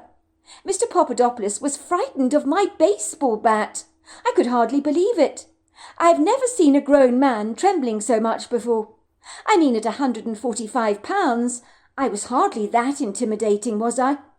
Mr. Papadopoulos tried to say something. His mouth opened and closed like a startled goldfish. He clutched his chest tightly and went falling backwards onto the ground. It was then that I realized it was not me that had caused Mr. Papadopoulos to shudder in terror, but the male Bigfoot behind me, who was waving his arms around like I had been doing with the baseball bat, to mimic me, and his movements looked very threatening. I suppose, in the circumstances, it wasn't surprising that Mr. Papadopoulos was so alarmed. The Bigfoot looked disappointed to see that Mr. Papadopoulos was now lying on the ground, motionless, as if he really thought the fun game had finally come to a disappointing end. We heard a strange, unusual call from the woods. It sounded like a voice calling the name, "Hasta! Hasta!" The Bigfoot looked down at Mr. Papadopoulos, and then up at me, and he looked at Rodney, his face registering bitter disappointment. I guessed his mum was calling him from the trees. Then I heard the words in my head, "My mum's calling me. I can't play any more. I'm sorry, I have to go." He patted me on the back like a good old friend. "Great game," he said to me telepathically. Then he was gone like greased lightning, swinging his arms backwards and forwards, as on nimble athletic feet he charged through the trees like a bullet. "What the hell?" said Rodney. "A Bigfoot? I never expected to see one of those things. I didn't even know they were real. Did you see how human his face was?" Rodney got onto his knees, was leaning over his father-in-law, slapping his face. "Mr. Papadopoulos! Mr. Papadopoulos, can you hear me? Mr. Papadopoulos, are you all right? Please say something." But Mr. Papadopoulos did not move. His face was as white as a piece of paper. Rodney looked at me through bewildered eyes. "I think he's had a heart attack," he said. He was terrified of the Bigfoot. His heart just stopped in panic.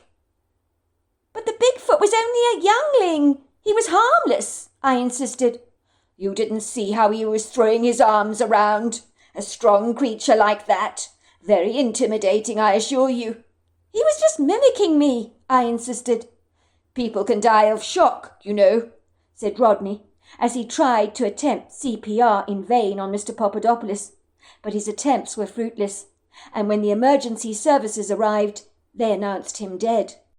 But I could have told Rodney that from the moment that Mr. Papadopoulos fell over, because his eyes were glazed over like a dead fish. I was to learn later that Mr. Papadopoulos had great issues with his heart. He was taking warfarin, a blood thinner, and suffered from ventricle fibrillation, an irregular heartbeat. I genuinely think he died of shock because he saw the Bigfoot. But if the truth be told, I felt relief that such an obnoxious character was finally gone. There was no telling what he was capable of. I considered him a volatile and dangerous man. Rodney's final comments. When Lisa found out what had happened, she was devastated, blaming me for everything that had happened. She hurled herself at me and began slapping me. "You upset my dad so much. He had a massive heart attack because of you. You knew he had issues with his heart. He's had issues for a long time," she said, spitting venom at me. "I don't know why the hell I ever married you. I want a divorce," she demanded. Little did she realize that her own father had died from a cardiac arrest brought on by the stress of seeing a juvenile Bigfoot throwing his arms around in a threatening manner, and the sheer terror of encountering such an outlandish creature he thought was about to kill him had brought on the heart attack. But I had no intention of telling Lisa that. These days, I swear, if it wasn't for that male Bigfoot, I would be stuck in my miserable marriage with Lisa. So perhaps every single cloud does indeed have a silver lining. Let's just say there were not many people desperately sad to see the last of Mr. Papadopoulos, and Mrs. Papadopoulos wasn't even very aggrieved herself. And on learning her daughter was getting a divorce from me, she began to flirt outrageously. "Oh, Rodney, I did hear about your divorce, that you're getting divorced with my daughter. Well, in the circumstances, I was thinking the two of us might get together at some point. I do assure you, you won't be disappointed. Older women can be so exciting," she said. Let's just say that was enough to make me move away as fast as I could to escape the licentious woman. So there you are. That's my story. Dear Sarah, and all your lovely listeners, I hated driving at night with a passion, but what could I do? I was tired of being alone, so I had to overcome my vacillating reservations or lingering hesitancy and meet up with my blind date in town that I had communicated with on a dating app. Suffice to say, I had no idea how many toads I would meet until I found my Prince Charming. Whether I'd actually meet the special person was debatable, but I was hanging on to the hope that one day I would ultimately find him. But in 3 years of continuous disasters, I was beginning to lose faith. "For goodness sake, dear," my mother had told me on numerous occasions, shaking her head furiously, as if she was despairing with me. "Don't demean yourself, Cassandra, by going on all those dating websites.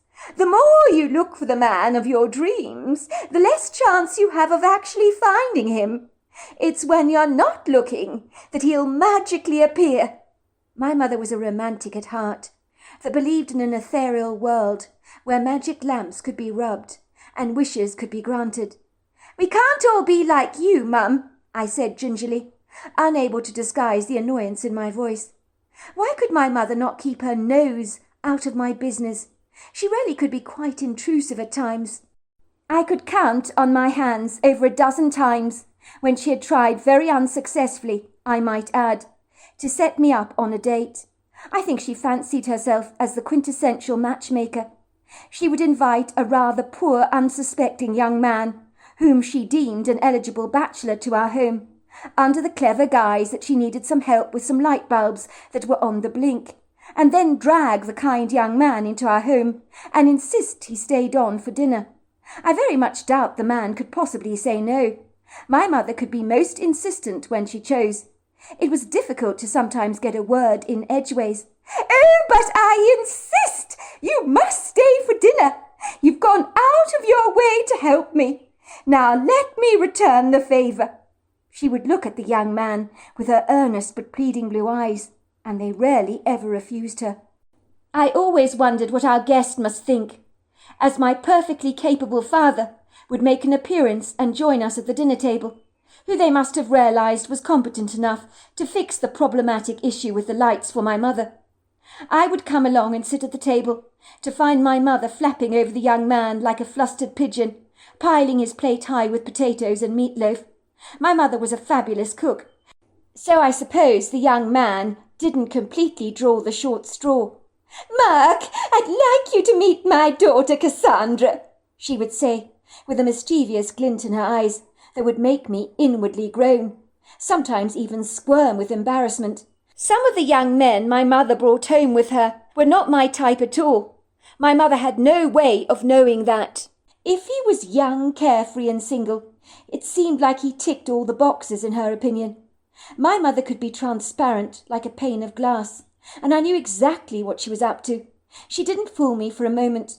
The young man would give me a polite nod, which I would dutifully return.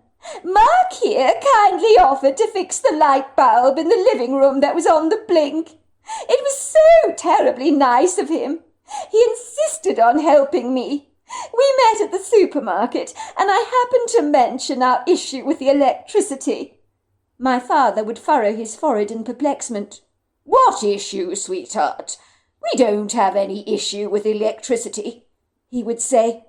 "Why did you not ask me to fix the problem, dear? I'm quite sure Mark here has other things he'd rather be doing than coming over to our house to fix very minor problems for us." The man whom had been dragged to our house with my mother would always say something like, "It's only a pleasure. I was glad to be of help." Well, can you believe it? There was no problem with the lamp after all. I failed to put the plug in the electric socket, would you believe? No wonder it didn't work. My mother would giggle. Silly me. I must have my head in the clouds. I probably pulled out the connection when I was hoovering the house and forgot to replace it. No wonder the lamp didn't work. It wasn't a dodgy light bulb after all. But never you mind, she would say obsequiously. I'm so glad you've joined us for dinner, Mark. Now you must tell us all about yourself. My mother would give me a wink, and I seriously wanted to throttle her. My mother was like a cat that brings her owner a dead bird, who thinks that she's given you a spectacular gift when the reverse is true. My mother was the same as a presumptuous tabby cat, and it would drive me completely insane. It was not up to her to find me a suitable mate. I so wished she'd keep her interfering butt out of my business with her Jim will fix it mentality. My mother could be brazen if needs must.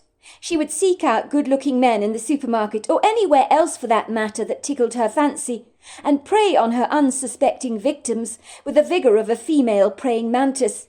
My father was blindly oblivious to my mother's unsubtle, rather ungainly attempts to match-make me with a young man, but she failed exponentially in her endeavours, as much of the men she harpooned were completely unaware of my mother's matchmaking agenda. My mother came from a generation that failed to comprehend the changing times we live in.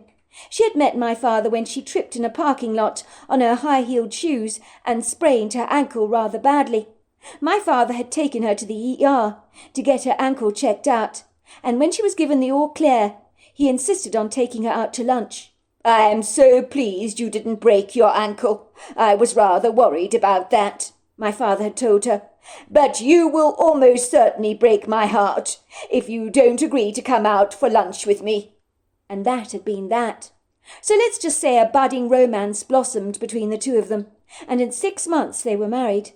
My father admitted to seeing my mother in the parking lot as he was returning to his own car, and thinking how he wished he had the brazen confidence to go up to her and introduce himself. But his reserved reticence overcame him. But had my mother not serendipitously fallen over, they'd have been like two passing ships in the night.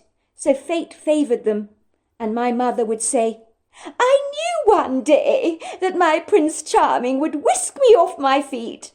And just like that, your father rescued me in the parking lot, she would say, with a naughty twinkle in her eye, which would sometimes make me wonder if my mother's fortuitous sprained ankle had really been legitimate. But she insisted it was. My parents had an enviable relationship. My father adored my mother, and vice versa. Their relationship was a hard act to follow, for it had made me not want to settle for anything less than the best, which may not be a good example. It's rather like buying a pair of jeans, but one might be wise to ensure the fabric has a little give. But for me, my perception of a relationship fit into a tight mould, with absolutely no elasticity or give whatsoever. They had set me impossible high standards. It's a bit like buying the best imported wild smoked salmon from Scotland. You might find a cheaper alternative, very inferior at the store, but boy, can you taste the difference. I just knew that I'd impossibly high expectations in relationships based on my parents' exemplary example, which was why I had been through hiccups and a plethora of relationships myself, which had ended as quickly as the stage curtains in a theatre being drawn. I was not going to stay in a relationship if I nursed any doubts or reservations. Maybe that was my major problem. Maybe I needed to give the men in my life a fighting chance, as perfection simply did not exist. I knew that, of course, but what I wanted more than anything in the world was a man who made me laugh, and a good sense of humour would not hurt. I seemed to attract into my life men who were incredibly serious. I remember one of my dates I had a rendezvous with was a man that had such a glum expression on his face, as if the world was folding in on him from every corner. He shook his head grimly, staring at me with wide, alarmed eyes, and said, "I'm very worried about this climate change. The world is heating up at an alarming rate. One day we might actually cook under the sun and fry like eggs. And I mean that literally. It could happen, you know. If we don't do something to stop it now," he said, beating the table angrily with his fist. I must have really ruffled his feathers as I said, "I'm sorry, I don't really believe in climate change. I believe it's a conspiracy theory. Don't you see the elites in our world? They run the world behind our government. They want an excuse to get more and more wealthy by promoting all the green products they sell to us.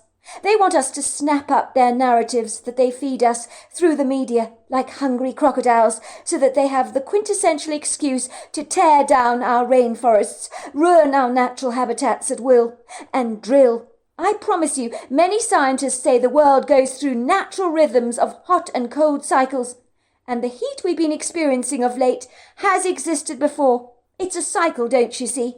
And anyway, if we've got anything to worry about, it's more the cold weather that should concern us. Do you have any idea how many people die from freezing conditions? It's thousands, I believe.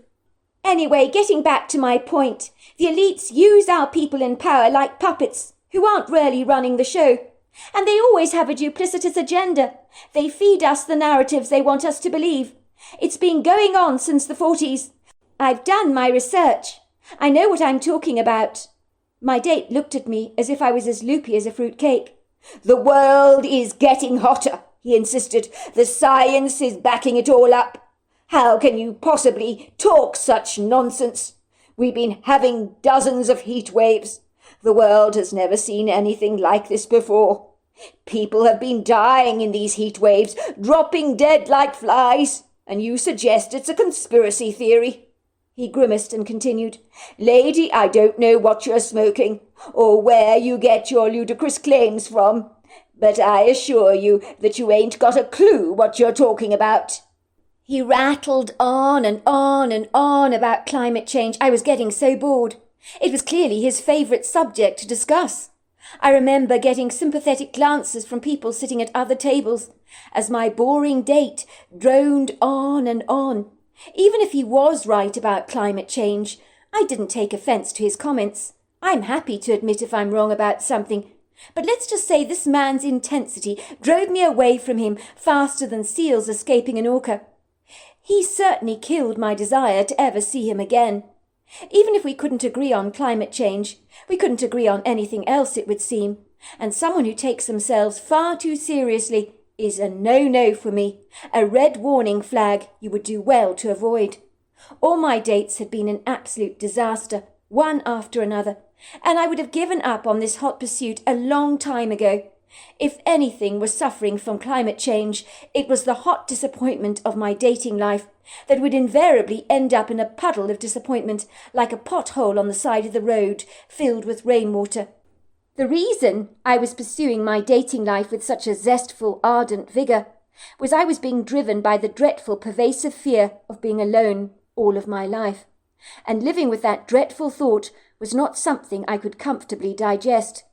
Suffice to say, I know a lot of people who live on their own and claim to thoroughly enjoy their independence, but I've always been a believer that two is better than one.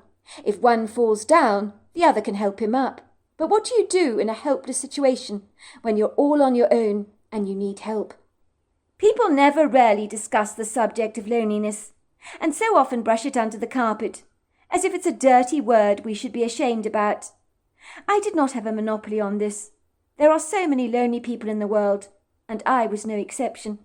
I'd heard stories of elderly people before, forgotten and neglected, dying alone in their own homes, no one knowing about their dreadful fate until someone in the neighbourhood ultimately picks up a bad, sickly sweet smell of decomposition, death and decay. They soon discover that the elderly person died alone, left in their desolate isolation, as if no one cared. I'm sure people in that neighbourhood would be riddled with guilt, knowing that they could have been a better neighbour and played their intrinsic part in looking in on someone who lives alone and being a friend to them. But what can you do about hindsight? Not much at all. I knew all too well about these stories. I think working at a funeral parlour meant that what I was doing that night when I travelled to town to meet up with a date had become so much more urgent to me. I was eager to find that quintessential person to spend the rest of my life with. They had to be out there, surely. When you see death so close up and personal, as you do when you work in a funeral home, it makes you all the more determined to live life to the fullest. You realise that life can be fleeting. I didn't tell my blind dates that I worked at a funeral parlour. It was a conversation stopper, that's for sure. I find people don't want to talk about death. It's not a subject that many are eager to talk about, and who can blame them for feeling this way? Certainly before I worked at the parlour, death was a taboo subject that I didn't want to entertain in my daily life. If you did not think about death, you could pretend it didn't exist, until it personally affected you when you lost someone you loved. I would naturally tell people I met that I worked for a company organising their administration, which in a way was part true, although I was often expected to deal with the bereaved if the funeral home was short-staffed. The day I'm going to tell you about, in my story, is a day indelibly marked on my mind, for it is a day I shan't ever forget. I'm sure you've heard of the saying that when it rains it ultimately pours. What that means is that your life can roll smoothly along a very uneventful, very predictable regimental course, and then one day the routines of your life spin off their axis, rather like a merry-go-round coming off its hinges. That's what ultimately happened on this day to me, when everything that transpired from beginning to end was exceedingly peculiar, and this was that day for me that made me really begin to wonder about the world we lived in, which is ultimately not as straightforward and as clear-cut as I thought it was. It all began rather inauspiciously when I arrived at the funeral home in the morning to discover that the two main key players who ran the parlour, Mr. and Mrs. Savage, were both very poorly. It would seem that they'd been to a fish restaurant the previous evening and were both throwing up violently. "Oh, I think it was the prawns I ate last night. They tasted very suspicious." "I hate to do this to you, Cassandra," Maureen said to me. "I know you only work 4 mornings a week, but could you work the entire day for me? I really need you to do this for me. We're in a dreadful pickle. I'm constantly throwing up. Let's just say Jack and I are in a very bad way. We've had a dreadful dose of food poisoning. Do you mind overseeing everything yourself, Cassandra?" "Of course I don't mind, Maureen," I said, biting my lips uneasily. "Oh, you are a lifesaver, Cassandra. I am quite sure you're going to manage on your own superbly. You're very good with our clients, and this is your perfect opportunity to shine, to show us what you are made of." In truth, I felt out of my depth, as if I'd been thrown mercilessly to a hungry pack of wolves. Thank God the embalmer was around, and Ted Morris and Billy Young, who took care of the cold room and general maintenance and cleaning at the mortuary. They also drove the funeral van to collect deceased bodies, to bring them back to the home for cold storage, until they were finally released for burial and cremation. When you work in a privately run funeral home, or a family-owned business, so to speak, it's hands on deck all the time. All hands, I'm talking about. You could find yourself doing anything, from cleaning the toilets to organising headstones for the deceased loved ones. Ostensibly, the day started with a vulgar bitter taste in my mouth, as you would have expected. But I surprised myself by handling things pretty seamlessly, answering calls attentively, and attending to a young woman whose husband had died in a car accident, about the funeral arrangements for Matt Granger, her husband. How I wished Maureen was here to handle this. She had that sympathetic bedside manner. I was quite reticent by nature, not always good at expressing my emotions. Sometimes I'd feel uncomfortable if people broke down in tears, which happened quite a lot. "Do come in, Mrs. Granger," I said to her kindly. "I'm terribly sorry for your loss." The brave woman was trying to be courageously stoic, but her blue eyes looked glazed, and the tears spilled down her face. Oh dear me, you've got to excuse me. It's such a dreadful shock." "Of course it is," I said, guiding her to a chair, so that the woman could sit down. She looked like many of our clients when they'd had a bad shock. Red puffy eyes, rudely framed by conspicuous dark circles. "Now you relax, Mrs. Granger. Can I get you a glass of water, or a sweet cup of tea? The sugar might help you," I said, while I handed her a box of tissues. Oh no, it's terribly kind of you," she said, sniffing, and dabbing her eyes with a tissue that she gratefully pulled out of the box. "I really need to get this over and done with. My daughter wanted to come with me today, but she's an emotional mess. She and her father were incredibly close. I thought I could handle this myself.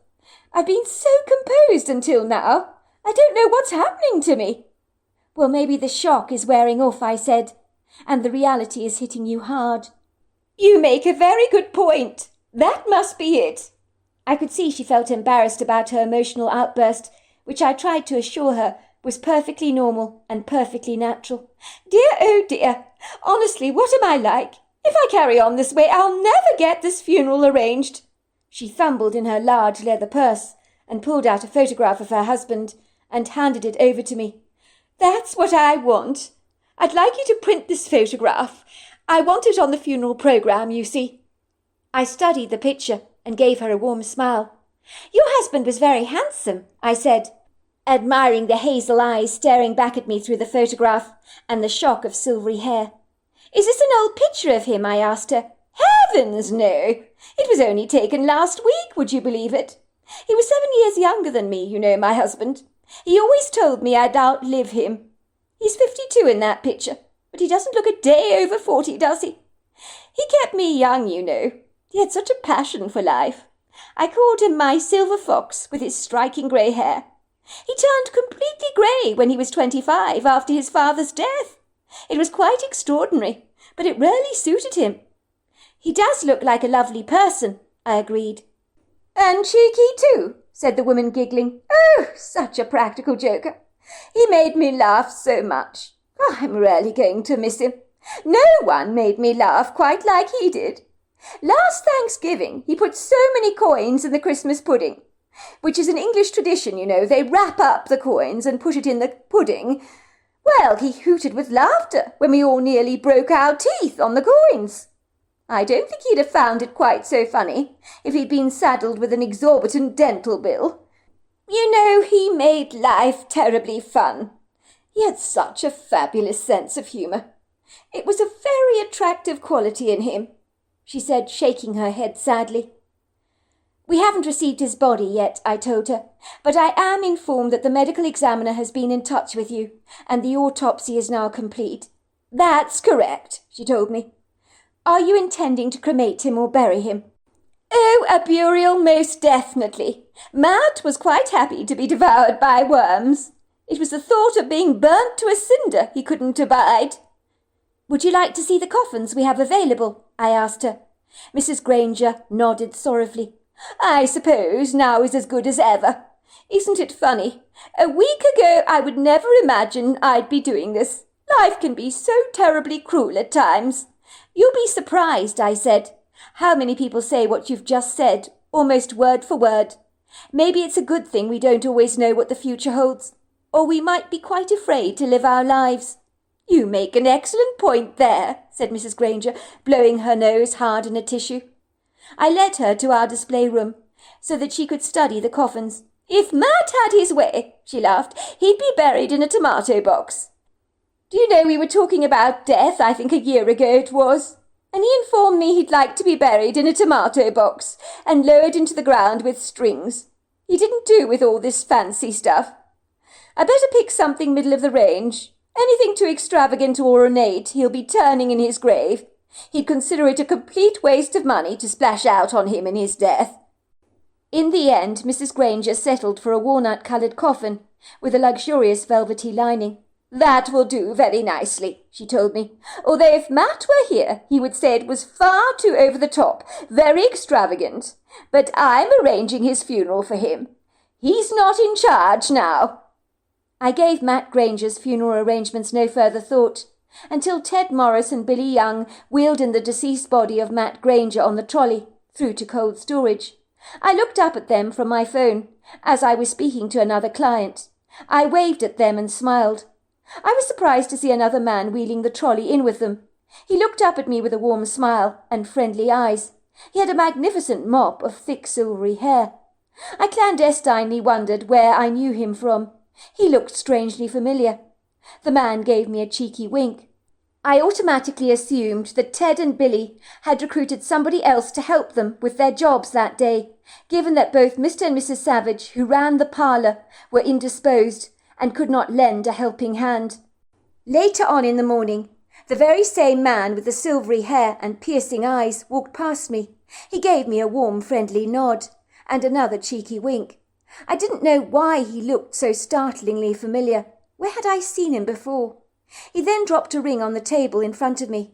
I asked him if it was Natalie Granger's husband's ring, that she had asked us to remove from her husband's corpse. He nodded. I quickly examined the ring, which I placed in a manila envelope, which I marked for the attention of Mrs. Granger. I was about to ask the man why he looked so familiar, and where I knew him from, but when I looked up at him, he was gone. I was more than a little puzzled, as I hadn't seen him walking away, and those floors made quite a noise in the parlour. How strange, I thought, feeling perturbed. Why had the man seemed so familiar to me? I don't mind admitting that it really niggled me somewhat. I tried to brainstorm who he was, and where I'd seen him before.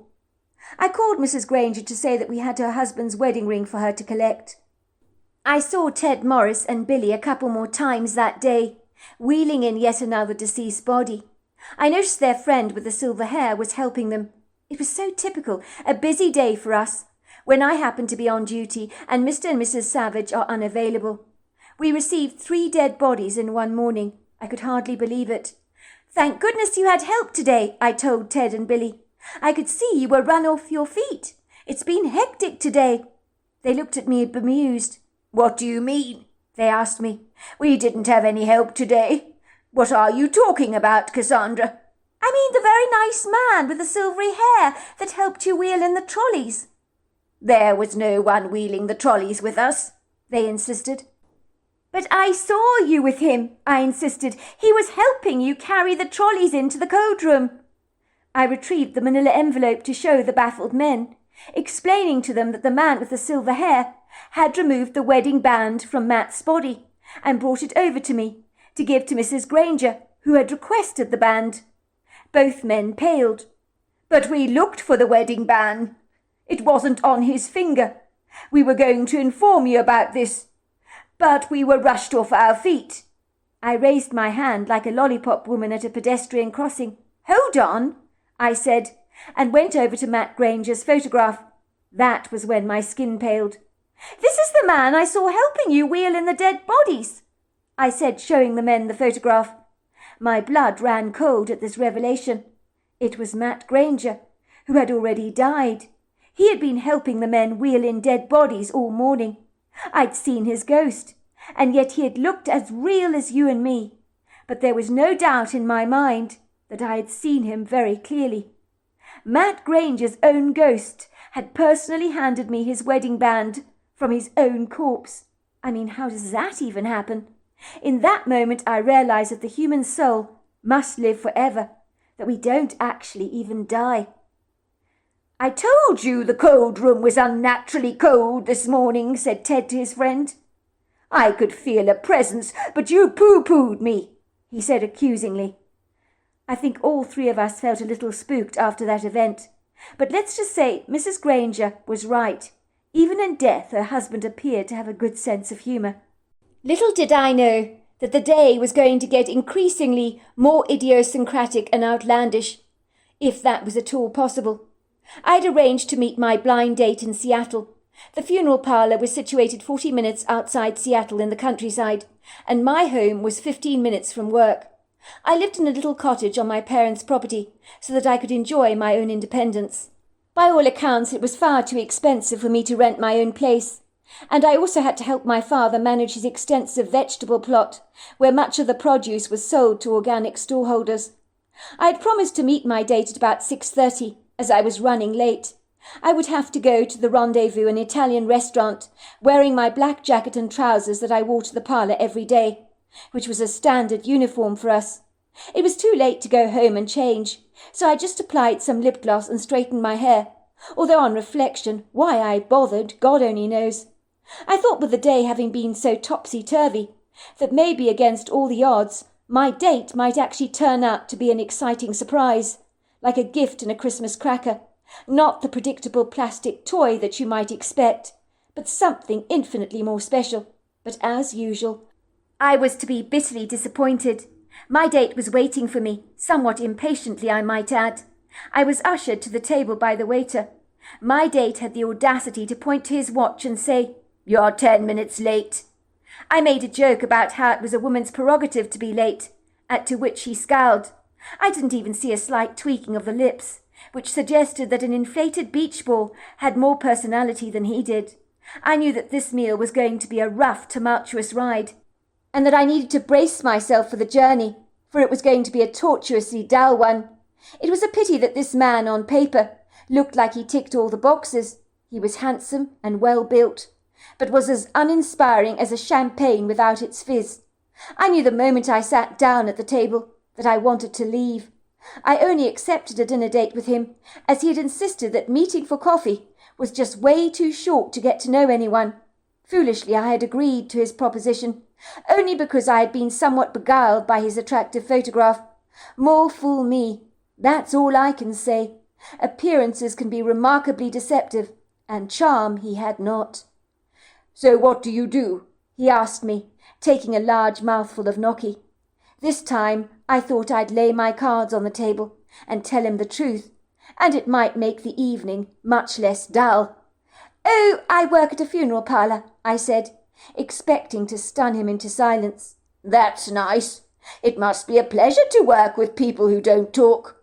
I work in an office where the people don't bloody shut up for a moment. It's an absolute nightmare. Natter, natter, natter, all day long. It drives me insane." "So you're not social, then?" I asked. "Absolutely not. I like to keep myself to myself. If people at work didn't gossip as much as they did, the productivity would improve exponentially. I tell them that all the time. Do you know my secretary had the brass nerve to call me a cold fish the other day?" I remember thinking to myself privately, his secretary was spot on. He was a cold fish. At the end of the meal, my date was offended when I offered to pay, asking me when he'd see me again. "Look, it's very nice to meet you, but really I think I'd prefer it if we remained friends," I told him. "Why do women always say that to me?" he groaned. "Because you're a bore," I said to myself in my head, and with that secret thought on my mind, I hastily made my exit to the parking lot, where the driver's seat of my car welcomed me warmly. Never was I more grateful to see my car. I simply couldn't wait to get back home. It had been a very long, tiring day, and I was exhausted and deflated. I was dreaming of sinking into a lovely hot bubble bath and enjoying a glass of white wine. But little did I know that my day was far from over, and in many ways it had only just begun. As I drove away, I turned on the radio, and ironically the subject being discussed was fraud. "I don't know what is happening with our world," came an elderly woman's syrupy voice. "In my day, crime was not like it is today. The world has gone completely stark raving mad." "So what is your story, ma'am, that you say has upset you so much?" came the radio host's voice.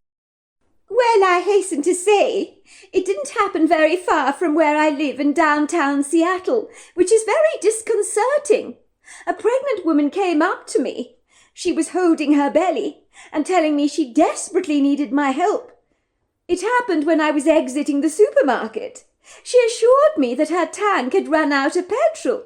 Could I please give her some money to get some gas?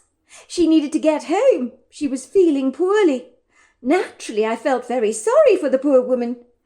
She insisted on taking down my details, but I gave her $20 and thought nothing of it.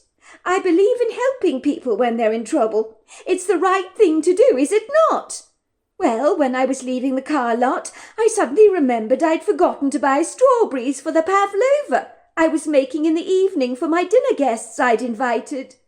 So I walked straight back to the supermarket from when I'd seen the lady moments before. And there she was again, accosting another couple with the very same fictitious story she'd given me moments before. When she saw me, she quickly ran away, so the couple was spared from her scam. I couldn't believe it. My bet is she wasn't even pregnant.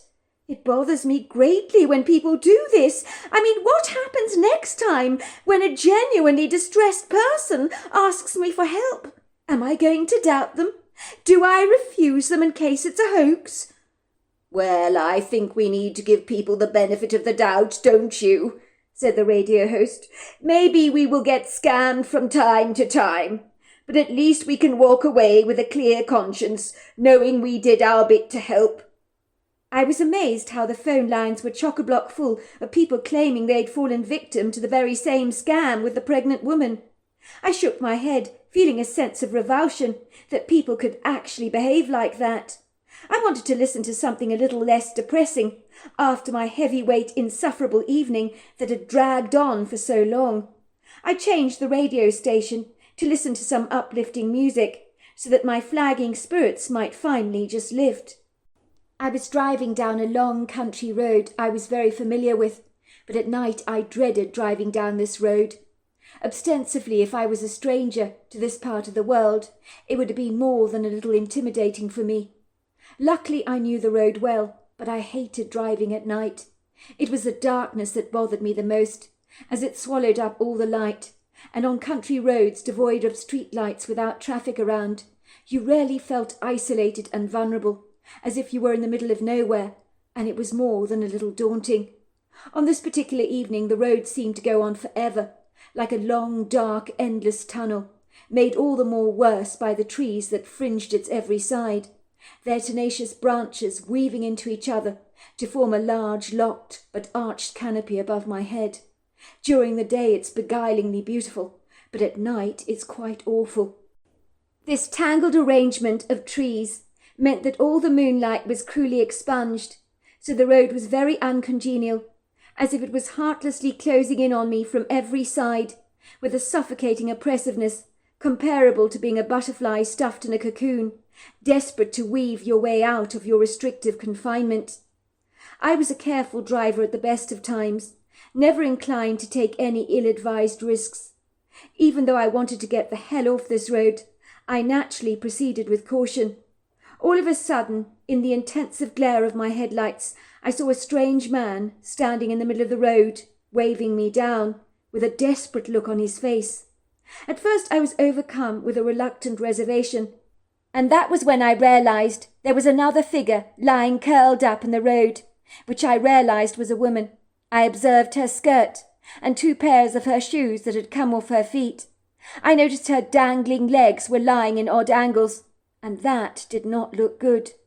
I understood at once that this man was in grievous trouble. He possibly needed my help. I stopped my car at once.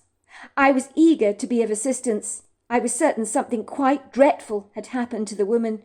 She appeared not to be moving an inch. I had a strange inkling that she might be dead. Was she the victim of a hit and run, I wondered? Did the poor bemused, disorientated man want me to call an ambulance for him? Is that why he'd been waving me down so urgently? Perhaps his cell phone had lost its signal. He wore a helpless expression on his face. I unhesitantly climbed out of my car foolishly leaving my keys in the ignition. I undid my safety belt and hurried towards the man, who was pointing directly at the woman in the middle of the road.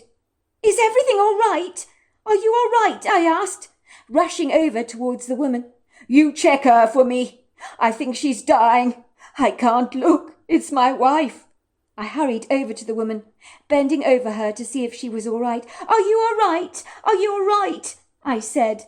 It was so dark it was difficult to see things very clearly, but I did a double take when I realized that the woman in the road was a heap of tied-up plastic bags stuffed up in a woman's dress and sculpted to look like a body. That was when I heard the sound of my car engine starting up, roaring, and the man driving away, speeding past my startled person. I could hardly believe what had just happened. I realized in abject horror he'd stolen my car, and now I was all alone on this sequestered country road, without even a cell phone at my disposal, as the man had driven off with my purse and all of its contents. I cannot describe to you the dreadful feeling of being forsaken on a long, dark, barren road, where the dingy moonlight had been obliterated so unkindly by the branches of the trees. It was even challenging to see my hands before my own face. I wanted to cry. I could feel moisture gathering up in the back of my eyes, but I fought the self-pity, telling myself that I could overcome anything, that I was stronger than my tears. But try as I might to restrain myself from crying, tears streamed down my cheeks unwillingly. I had been acquainted with the feeling of a friendless loneliness in my life before, tasted its bitter, unenviable pill, but I had never felt more forlorn, lonesome, and dejected than I did right now. I scrambled awkwardly to the side of the road, in case any car should go steamrolling by, but at this time of night chance would be a fine thing. I probably looked like an inebriated drunk, oscillating my arms around the place, trying to find my way through the gloomy veil of darkness that hemmed me in from every side. I could hear the happy trills of crickets and frogs, the distant howl of an animal that sounded suspiciously like a coyote. I picked up a fallen branch from the side of the road, the size of a baseball bat, that I perceived I could use as a makeshift weapon against what I couldn't be sure. But the action certainly steadied my nerves, offering me a small measure of comfort. Even the act of holding the branch seemed to ground my dishevelled emotions that were flying all over the place in an agitated, frenzied blur of disorientated confusion. My focus was to get off this long road, but I may as well have been playing a game of blind man's buff, because it was so dingy, so dark, I could barely see a damn thing. Then something outlandishly bizarre happened.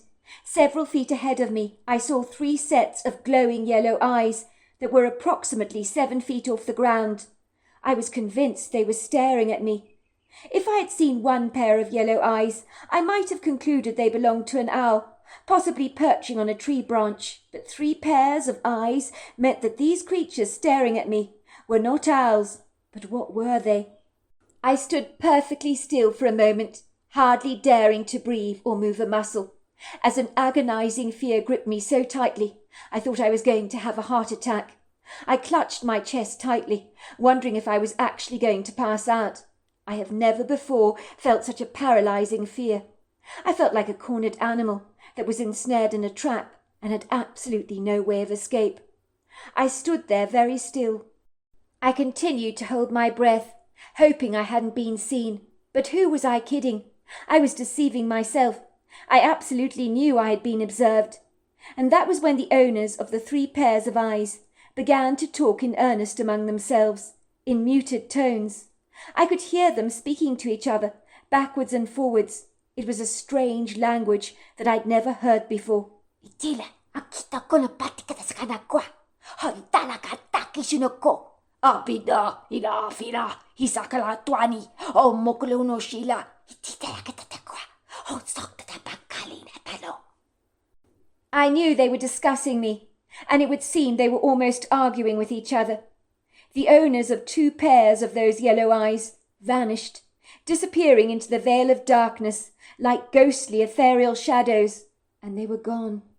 But one yellow pair of eyes remained fixed directly on me.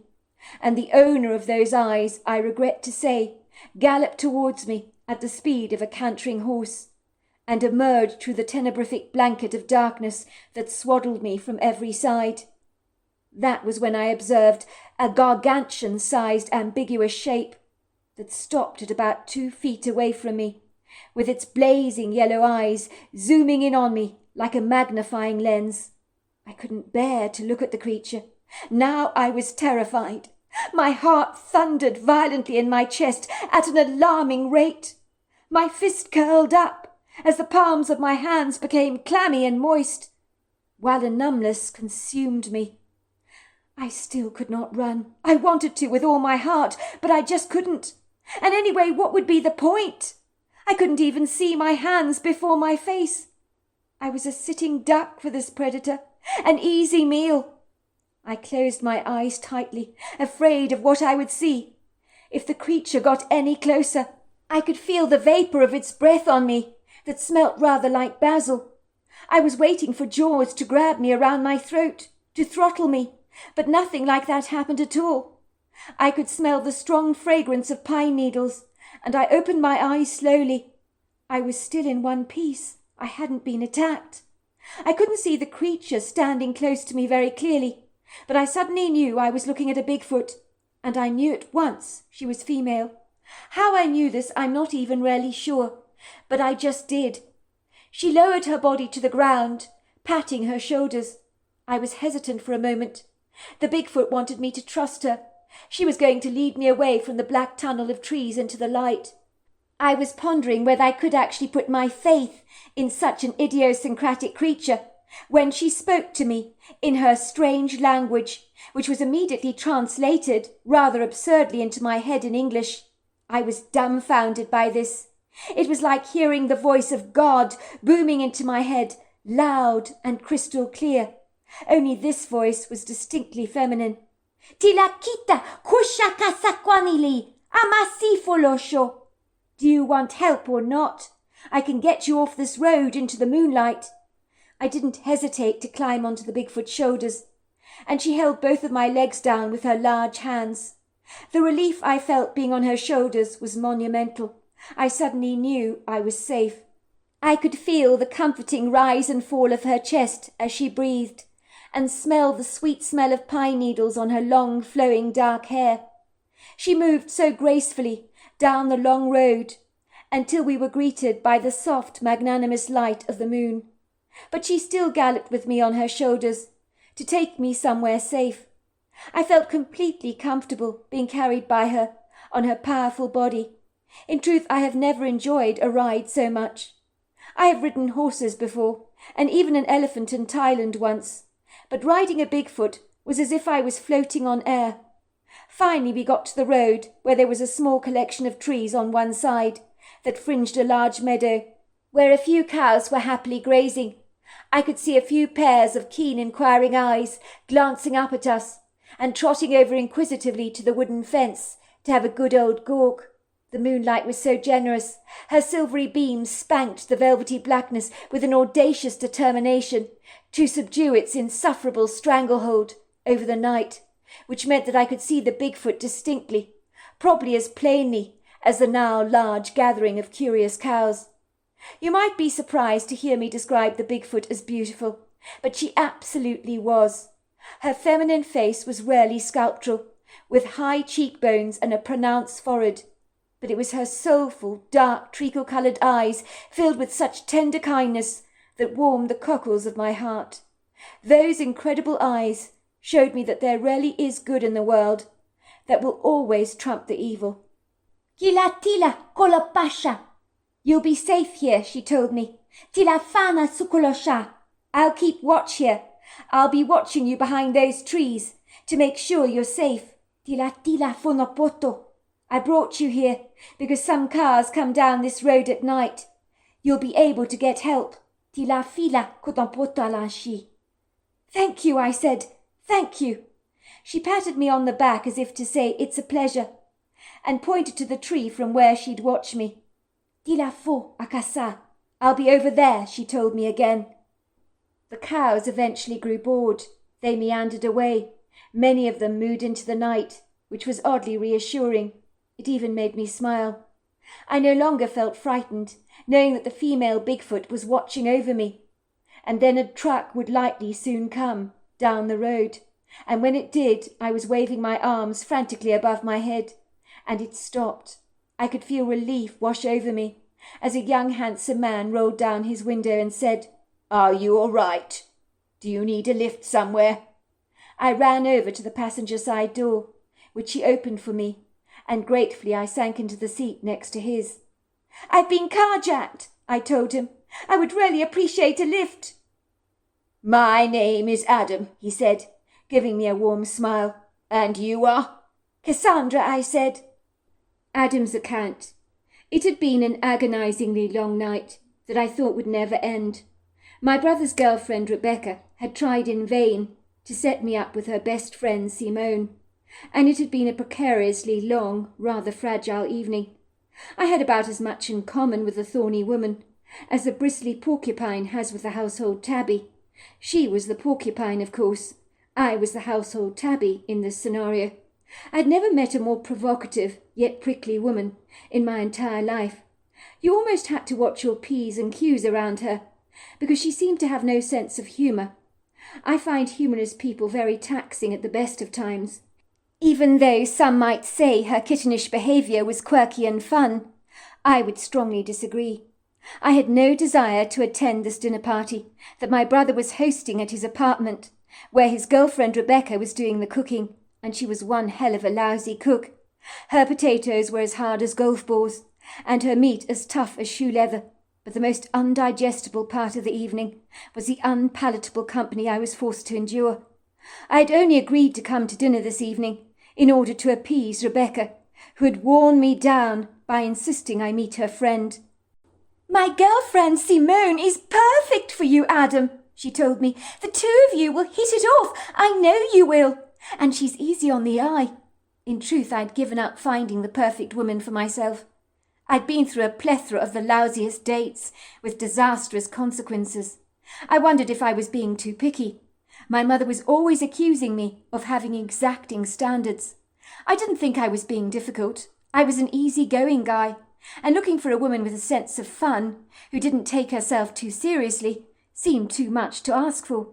I even employed the services of a dating agency once, and they picked women for me that were the antithesis of what I was looking for, as they assumed I would like a woman exactly like myself. Did they really think I wanted to wake up in the morning to a woman that mirrored me? I wanted a woman who was refreshingly different, who had a lot in common with me, but didn't look exactly the same as me or behave like I did. I had decided to give up looking at all. I just had enough of dating, and I never ever wanted to travel down that soul-destroying road again. Nor did I want well-meaning people to set me up on dates. I was so frustrated when my brother and his girlfriend made some sort of lame excuse about picking up some dessert wine that they had forgotten, so that they could leave me alone with this ghastly woman. I wanted to scream out, "Please, please don't leave me! For God's sake, don't leave!" But they willfully abandoned me. My brother's girlfriend had naively assumed that me and Simone had rarely clicked, when nothing could be further from the truth. I wanted to run the hell away from that dinner party, but it was politeness that tethered me very reluctantly to my chair. "I think we've been set up," I said to Simone. "It looks like it," she said, taking a large gulp of her wine and reaching out to stroke my face. "But I don't mind, do you? It's quite cosy with them not being around, don't you think?" she said playfully. I tried not to squirm, but I didn't want this woman to touch me.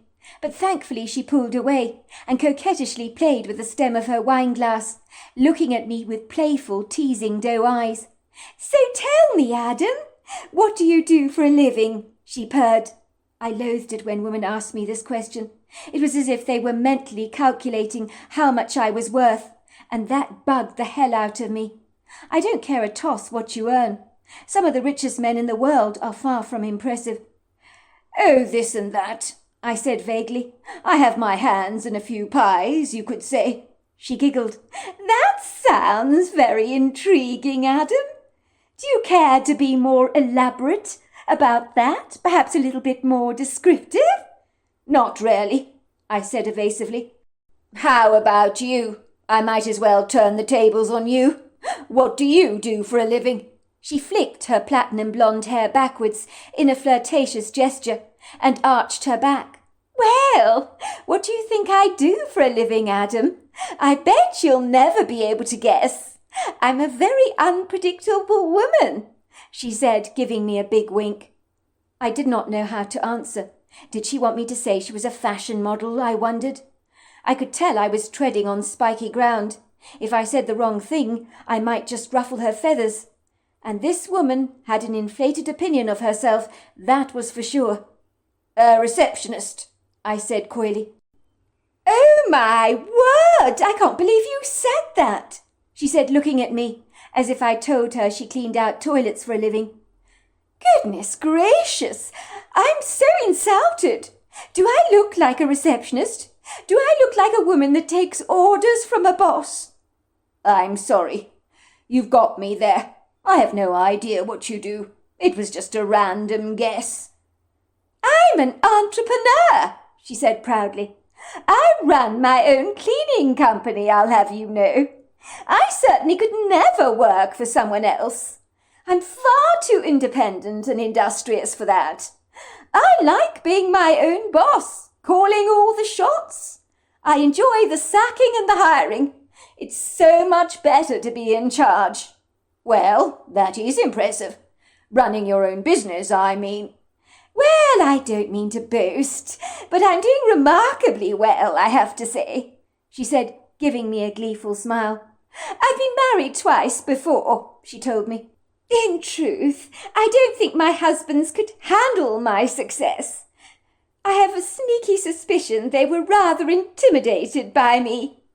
I don't think some men can handle successful women like me, you see. I don't think that is necessarily true at all. Many women assume the worst about men. But I assure you, men, I think, are always eager to encourage people to be of their best.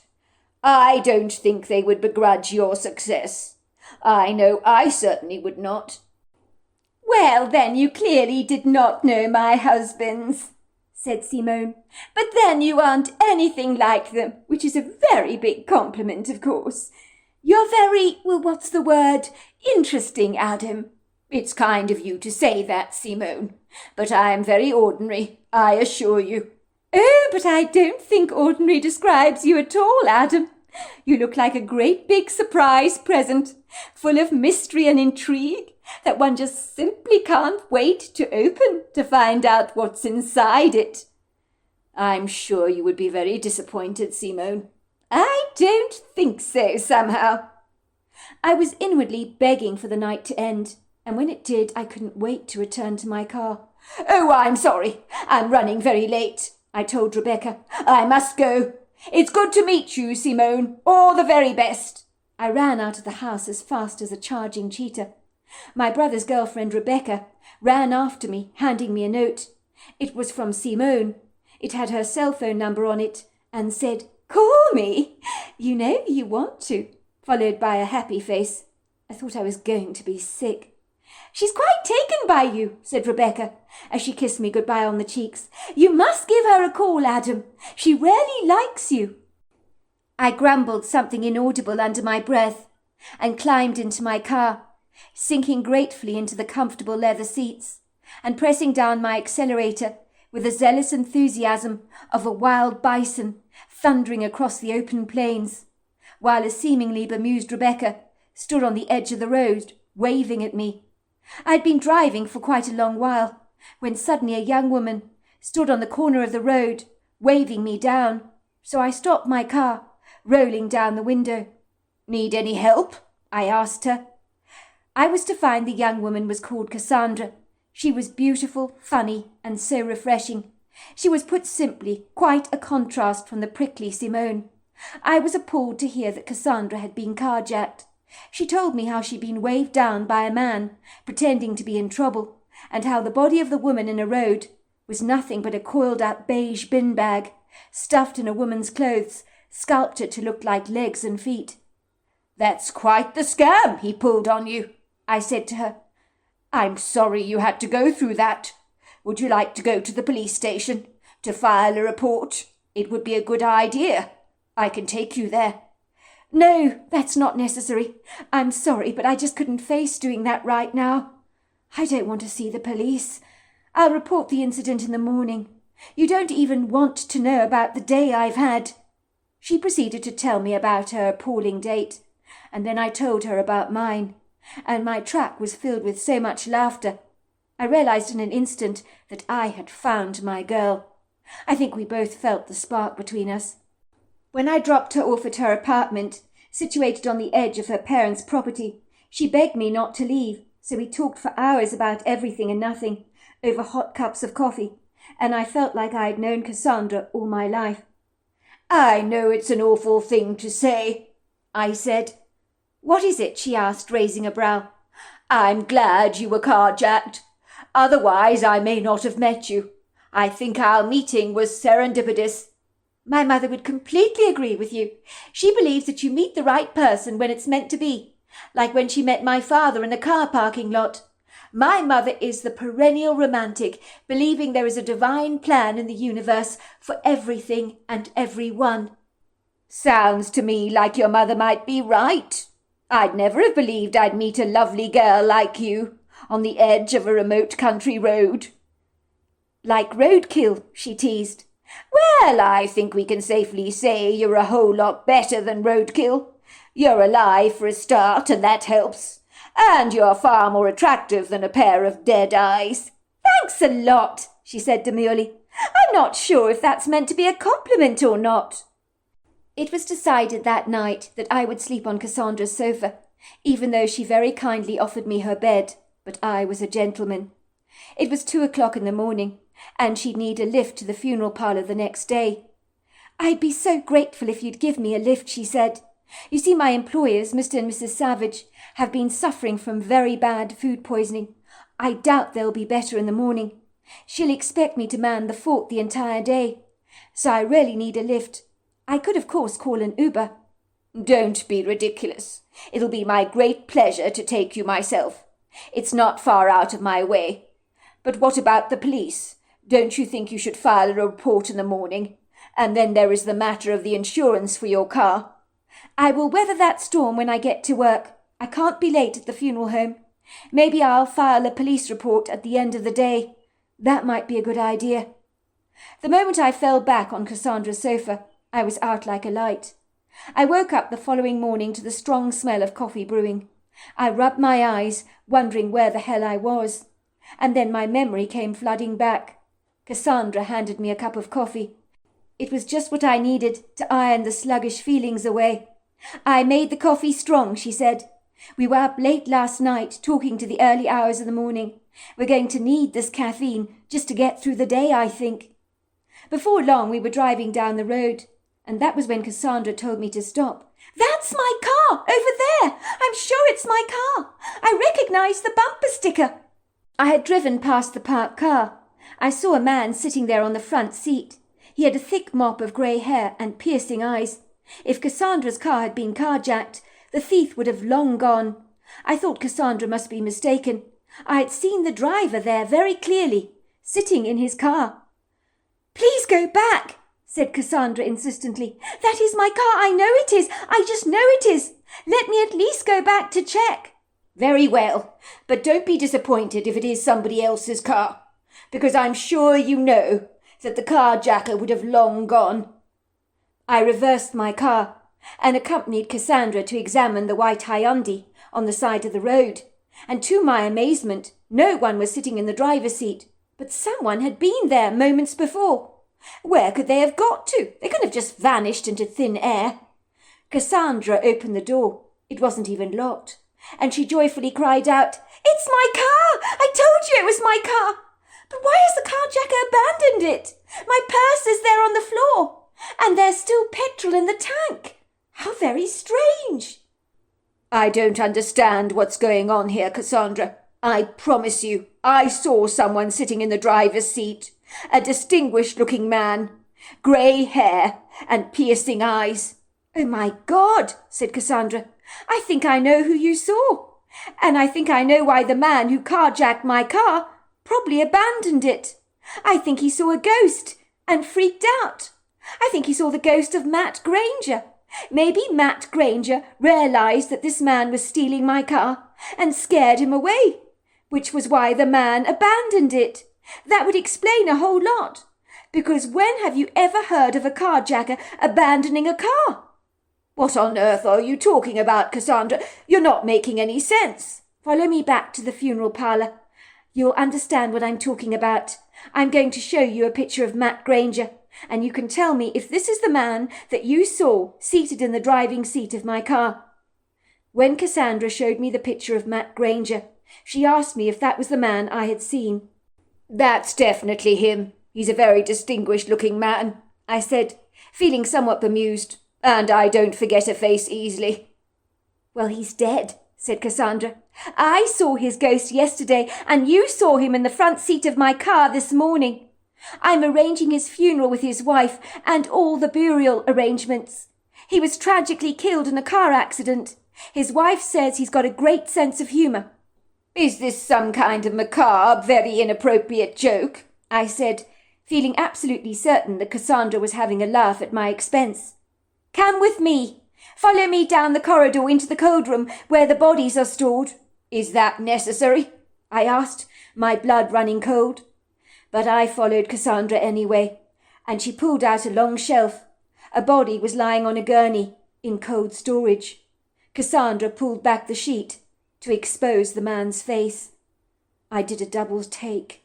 There was no doubt that this was the man I'd seen, seated in the front seat of the car. I could hardly believe it. Oh, my God! That's him, I said, looking at Cassandra aghast. I kid you not, the most extraordinary thing happened next. We heard a man's laughter. Did you hear that? Cassandra asked me. I sure did. We looked everywhere to see if anyone was playing a trick on us, but no one was around. Everything was deadly quiet. I think that was Matt Granger, who was laughing. I'm sure it was. I think he was very amused by what happened. And if you think about it, it is actually quite funny. My word, I said. I think I've really learnt something today. I've had my eyes opened. Until now, I never did believe in the supernatural. I kissed Cassandra on the cheek, and we decided we would meet in the evening for dinner. I'm so glad I've got my car back, she told me. I don't have to go to the police now, do I? As I casually strolled back to my car, with a skip in my step, a man with silvery hair, who seemed oddly familiar, passed me on my way to the parking bay. His smile met mine, and then I realized who he was. I was looking directly into the eyes of Matt Granger. He had walked past me. Hold on a moment, sir, I said, turning around, but no one was there. Back to Cassandra. As I told you from the very beginning, that sometimes there is a day above every other day, that stands out as serendipitously special. That was the day I witnessed the ghost of Matt Granger and encountered an extraordinary Bigfoot who delivered me from the tenebrific horror of a sequestered country road, devoid of any light. And if that wasn't enough, I met the love of my life on that night. So let's just say that was one hell of a day. A bumpy roller coaster ride of ups and downs, twists and turns, but one with a very positive outcome. It would turn out over the next couple of days there were several sightings around the funeral parlour of Matt Granger, as Mrs. Savage, who returned to work a day later, asked me who the handsome man with the grey hair was that I was talking to. I assured her that no one had been talking to me, but when she saw the funeral programme for Matt Granger, her face turned white. She said, "That's the man I saw talking to you." I personally believe that Matt Granger hung around the place for the funeral. He crossed over to the other side after the funeral, which was why there were so many sightings of him beforehand. It's funny, Mrs. Granger told me, but sometimes I feel he's right here with me. And I knew when she said that Matt had been hanging around her too. But after his funeral, I hasten to say, we never ever saw him again. So there you are. That's my story. Dear Sarah and all your lovely listeners. My name is Heathcliff, but everyone only ever knows me as Heath. I was raised in the French quarter of downtown Charleston and grew up here as my family genealogy dates back to the French Huguenots that immigrated here in 1680 and initially settled down in the area. I would describe this French quarter as a small neighbourhood in the southeastern corner of the peninsula. It's known for its cobbled streets, cute little alleyways and old-world charm. You really feel like you're going back in time when you walk down some of those streets here. I love the fact that everything is so centrally located, close to loads of art galleries, great restaurants and quirky cafes, and of course the best pastries that you've ever tasted. But then, this is the French Quarter, so you wouldn't expect anything less. Growing up, my eclectic, very avant-garde mother worked in an art gallery here and was very involved with up-and-coming artists, while my fastidious, hard-working father was involved in the thriving, colourful world of real estate. Ironically, my brother and I never shared our parents' passionate interests in the arts or in real estate. Not that we don't appreciate their intrinsic value, of course. It was just my brother and I were intrepid adventure seekers and outdoor enthusiasts and would spend all our free time camping, hiking and exploring. The story I'm about to share with you happened to my brother and I when we were in our early 20s in about 2008. We were very fortunate and privileged that my father's brother Peter owned his own small hunting estate in West Virginia, which wasn't far away from Charleston. We were always invited to stay up there whenever we fancied some fresh air, exercise and adventure. We could arrive at my uncle's farmhouse unannounced at any time we liked, as there were no formalities with our family. There was always so much to do on my uncle's shooting ranch, even when it was not hunting season. Sometimes we would enjoy a spot of hiking, camping or even fishing in his large lake, so for two rambunctious, over-enthusiastic, assiduous teenagers, the world was our oyster. My uncle's ranch was very beguiling, as he lived in an old-fashioned 1700s colonial farmhouse that epitomised its historic roots, with the typical influences from the time, such as a quintessential brick facade and perfectly aligned windows with a central front door. The idyllic, enchanting farmhouse was surrounded by rich carpets of verdant turf, wooden-poled fences, quaint little barns, rolling hills, mountainous valleys, ponds, a creek, a silvery lake, and a vast area of wood green filled with all kinds of indigenous wildlife, including a thriving whitetail population.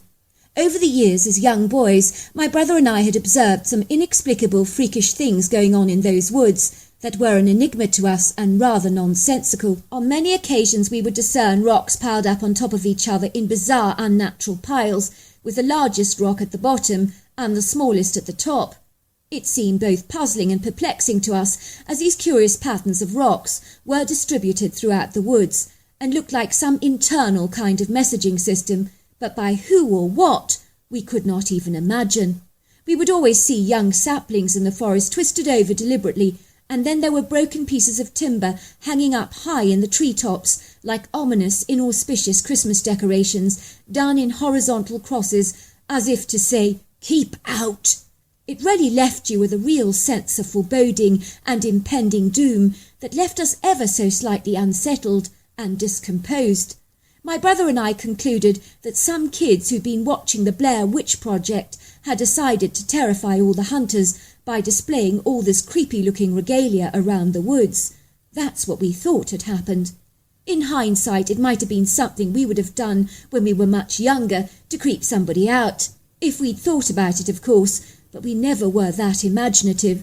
It would have been a great Halloween trick, come to think about it. Despite these strange, rather peculiar anomalies, Woody and I were both level-headed, pragmatic and circumspect, so we thought nothing more about it. On this occasion we were scouting the woods for our early morning hunt the following day, because the best time to take down a good buck is between 8 and 9 in the morning, as the rest of the day they tend to lay low in the thicket for cover. The deer prefer to venture out early morning and evening, and so these are the best times to hunt.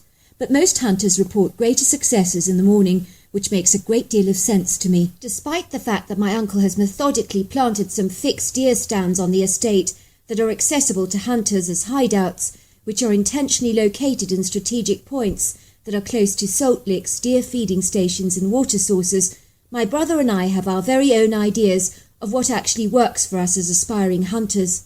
In my acumen, with practice, intuitiveness, prudence and refinement, you begin to sense what actually works for you on a personal level as a hunter. We also have our own individual idiosyncrasies about what it inevitably takes to advance and sharpen your skills in becoming the quintessential accomplished hunters you are desirous to become, with a great deal of dedication, time and hard work, of course. My brother and I infinitely prefer to hunt from a blind, as when we're head-to-head after a buck, I find it a whole lot easier getting down to his level to shoot at. The sumptuous wood green on my uncle's land is spread out over a fair distance and separated by mountainous ridges and ravines. I found in the past that the white-tailed deer like to bed on the upper third of the slope against the wind, so they can observe any oncoming danger. I think they like the shelter and security of the walled enclosure of the ridge, and the very fact that it's covered with dense thicket, it's great for hiding in. Judging by the trails of deer scat, it looked like this is exactly what the deer were doing, and I was proved right.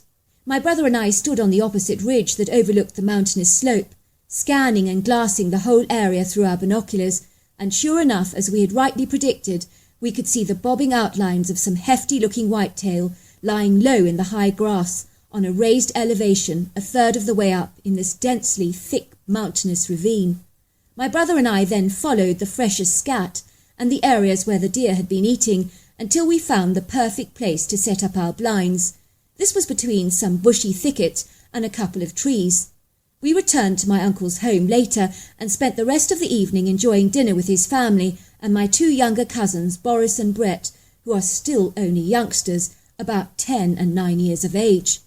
My Uncle Peter is a very quirky, eccentric character, and when I mentioned to him that his woods looked like something out of the Blair Witch Project, he laughed and said, "You've got that right, son. It's creepy in those woods." My uncle informed me that he had some hunters refusing to hunt on the land after seeing such strange anomalies displayed around the wood green. They were freaked out, he told me. It sent chills down their spines. "It's possibly just kids having a laugh," I said, "trying to scare everybody." "Exactly my thought," said my uncle. "My kids have their 10-year-old friends to play in the woods all the time. Who knows what that lot get up to in there?" "We don't put up those funny crosses, Daddy," protested Boris. "We don't do things like that." "Well, if your friends didn't do it," reflected my uncle, "it could have been a deliberate act by a poacher trying to scare off other hunters, because I've been having big issues with poachers lately. They access our property by the rear side, so they can't be seen. It's becoming a continuous problem for me." "Well, that would make sense too," I said. "I mean, a poacher deliberately trying to scare off hunters, that could happen." My uncle continued, "One of the hunters was convinced there was a Bigfoot loitering around the place. Believe me, if there was a creature like that around here, I'd be the first to know about it. I've lived on this hunting ranch for 20 long years, and I've never seen anything like that. If my hunting clients had seen anything out of the ordinary, I'm sure they would have told me." "Not necessarily," said Woody. "I've heard that if people see a Bigfoot, they shut up because they're terrified of ridicule." Bigfoot, I reflected. Now that creature isn't real, right? "Of course it's not, son," chuckled my uncle. "It's a bunch of baloney, invented by television producers to increase their ratings because people love mystery, and a subject like Bigfoot is bound to get people talking. It's just fictitious, that's all. But there's no real substance to any of those rumours, I assure you of that." "Exactly right," said Woody. "There are no dead bodies ever found of Bigfoot. No DNA evidence for that matter. It's as legendary as the Loch Ness Monster is in Scotland. I'm sure of that." After a long evening spent with my uncle, full of fun and laughter, we retired to bed early. It was very dark when my brother and I finally rose out of our beds. I've never ever been an early bird, so getting up at the crack of dawn was exceedingly difficult for me. I quickly drank a large mug of coffee, hoping that the caffeine would finally wake me up. Before long, my brother and I made our way to the deer blind and sprayed our camouflage gear down with a spray that we've been using for many years. It's brilliant for eliminating human odours. I then sprinkled the area with some deer corn and placed some peanut butter in strategic points, as in my experience, deers love peanut butter. It was an exquisitely beautiful night. There was a full ivory moon that illuminated the dusky firmament, and there was a twinkling of silvery stars that sparkled from the sky. I could still hear the sounds of crickets and frogs as the rejuvenating cool breeze blew gently against my face. I was beginning to wake up. Before long, my brother and I were seated in our deer stands on two of our very comfortable portable chairs, designed especially for the blind. No expense had been spared in this purchase, as my brother and I believed in the significance of being ultra-comfy in your blind, as the last thing you want is to be uncomfortable, especially if you're waiting for a sizable buck to arrive on the scene. It could render you stiff and tight, which ultimately would affect your shoot. Sometimes the waiting can be very long, monotonous and dreary, and so forbearance and stoicism are very much called into play without question, and a good hunter is an extremely patient man, and I've learnt that the very hard way. In a trice it would seem as if the night folded away as the early shafts of sunlight illuminated the sylvan in a pretty light, and very suddenly the sounds of warbles and twitters permeated across the valley, and a new day was finally born. I could feel my heart twitching and fluttering in excitement, because I was anticipating a very good hunt, and I sensed in my gut that this was going to be a day to remember. Little did I know how right I was, but it would be a day I would never forget, for reasons that would leave me baffled in the years to come. On this particular hunt I was using a Rugano 2 Varminter K1B BBZ, which had proved a winner to me personally. At about 8:30 I could hear the sound of a blue jay making a raucous commotion, which often does mean that deers are coming into the vicinity. All of a sudden I could hear the deer scampering towards the trail of food that we'd laid out very generously. The deer were unusually calm and complacent, and not skittish at all. It was clear they were oblivious to our presence, and standing there in a perfect line of fire was a very sizable bull with an impressive rack, and so I steadied my rifle and aimed at his brains, and he was down like a light, and it was over so fast. I think the other deer couldn't even comprehend what had happened, but they all scattered away like greased lightning. "I've got him," I said to my brother, looking thrilled, and we high-fived each other with delight. "Well done, Heath. That was one hell of a shot," said my brother. "I've never taken a deer down like this before, as this critter died on impact, and that has got to be the most humane kill ever." I waited for a moment, and then to my absolute amazement, walking through the brush towards my deer were two men in camouflage suits with rifles in their hands, and they looked rugged, unkempt, and rough around the edges. I knew at once that they were poachers, and their intentions were not good. "What the hell?" I said to my brother as I watched in horror as this strapping-look, thuggish man began dragging the buck I'd killed along the ground, as if it was his trophy. What a hell of a cheek! What on earth did he think he was actually doing, I thought in disgust.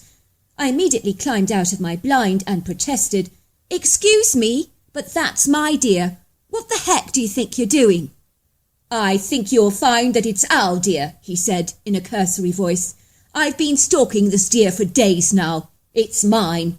I've had my eyes on it for a very long time, long before you even got here." "I think you're missing the point," I insisted. "It's my deer. I shot it." "Who gives a damn whether you shot it or not?" said the man. "I told you, it's mine," he growled. I was about to argue when his friend began to point the rifle at us and said, "If you mess with us, you're both dead. Do you understand? And I mean it." "Fine," I said. "You take the deer if it means that much to you. But just stop pointing that rifle at us, will you?" We watched the oafish men leave the area, one dragging the deer along the ground by the antlers and the other guarding the deer by walking backwards with the rifle pointed directly at us. I've never seen anything so pathetic in all my life, as those men were literally holding us up for a deer. It was utterly ridiculous and nonsensical. I felt incensed. Who the hell did they think they were, treating us in such a hostile, despicable manner? "Did you see that?" I said to my brother. "Wait until Uncle Pete hears about this. Those men need to be arrested. And as for stealing our trophy, I've seen everything now. That's crazy." My brother looked exceedingly perturbed. "I can't believe they had the bold-faced brass neck to steal our deer like that, and then to actually threaten us like that. It's insane. It's a deer, for goodness sake, not a cargo of gold bullion." Suddenly we heard one of the poachers screaming, "Shoot! Shoot! Go on, shoot!" "What the heck are those men doing now?" I asked my brother. Woody and I raced towards the noise to see what the commotion was all about. Were these poachers killing another deer? Nothing would surprise me at all. They had no code of ethics whatsoever. They had taken my deer illegally, and they were now poaching another one unlawfully. "It's over there," said one poacher, "in the woods behind the tree. It's a big bear too. We must take him down now. I've always wanted to kill a bear.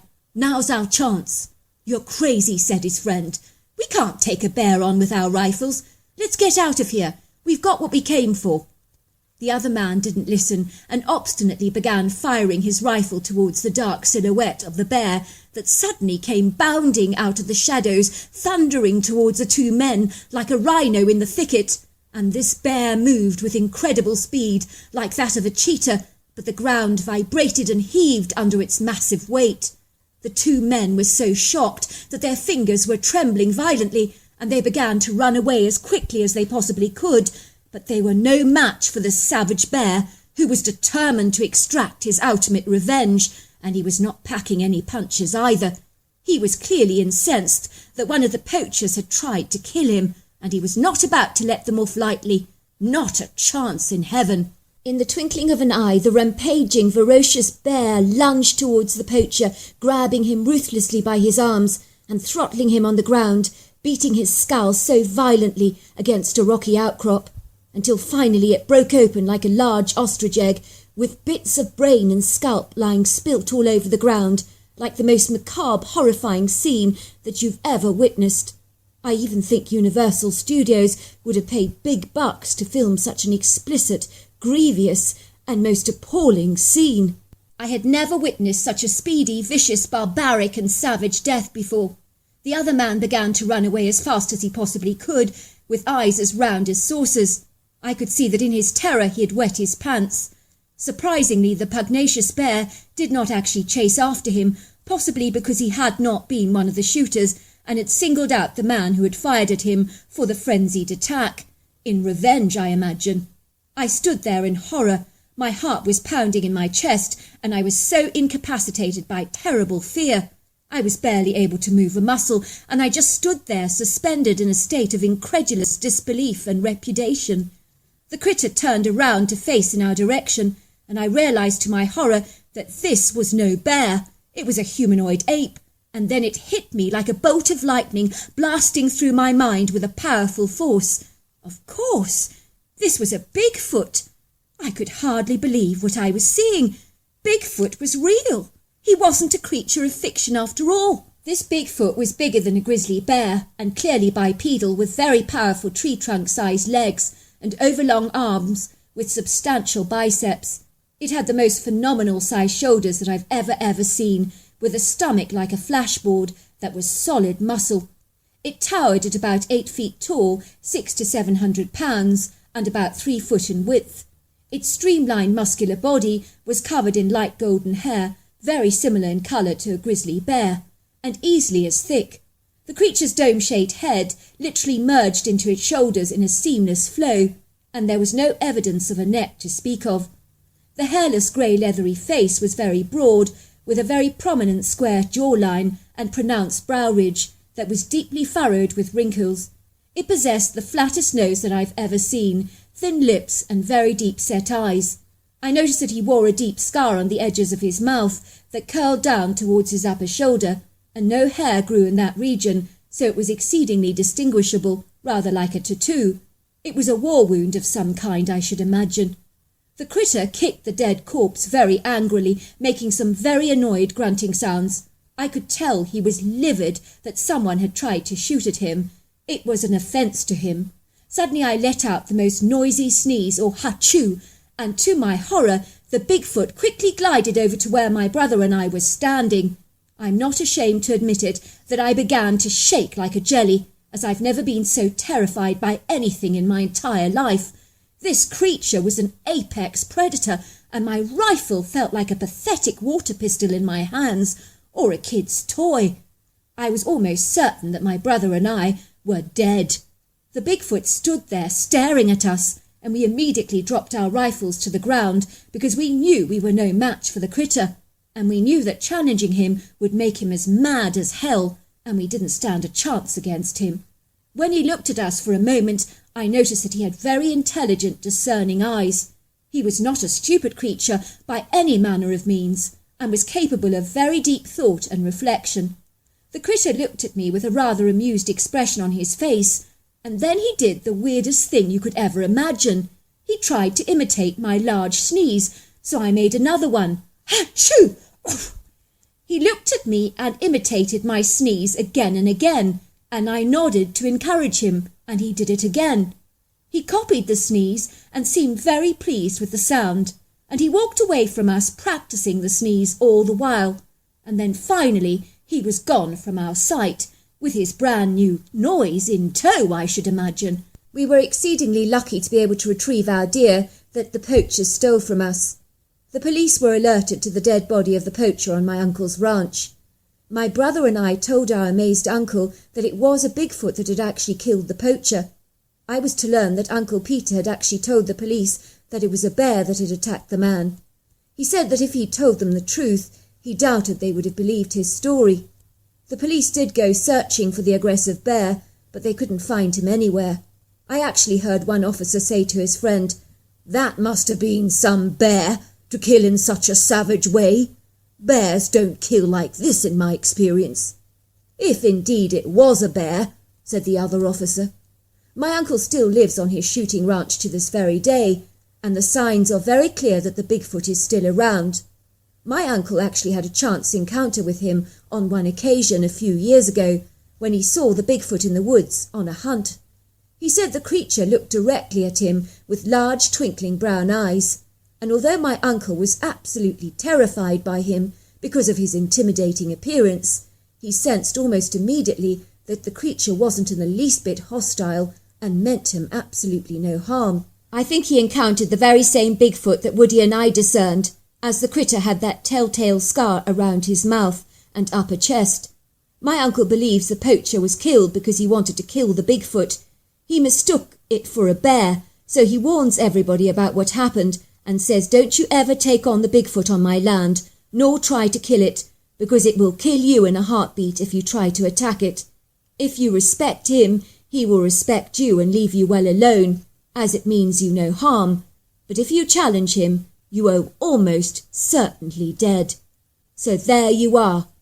That's my story. Well, hello there. I hope you enjoyed the Omnibus edition. We've got many more coming our way for you to listen to. Sending you love wherever you are in the world, in North America, Canada, Kenya, wherever you may be. I send you lots and lots of love. Thank you for listening to my Omnibus, and I really do hope you enjoyed it, because that's the whole idea about it, is to give you some interesting stories to listen to. So until next time, goodbye and good night.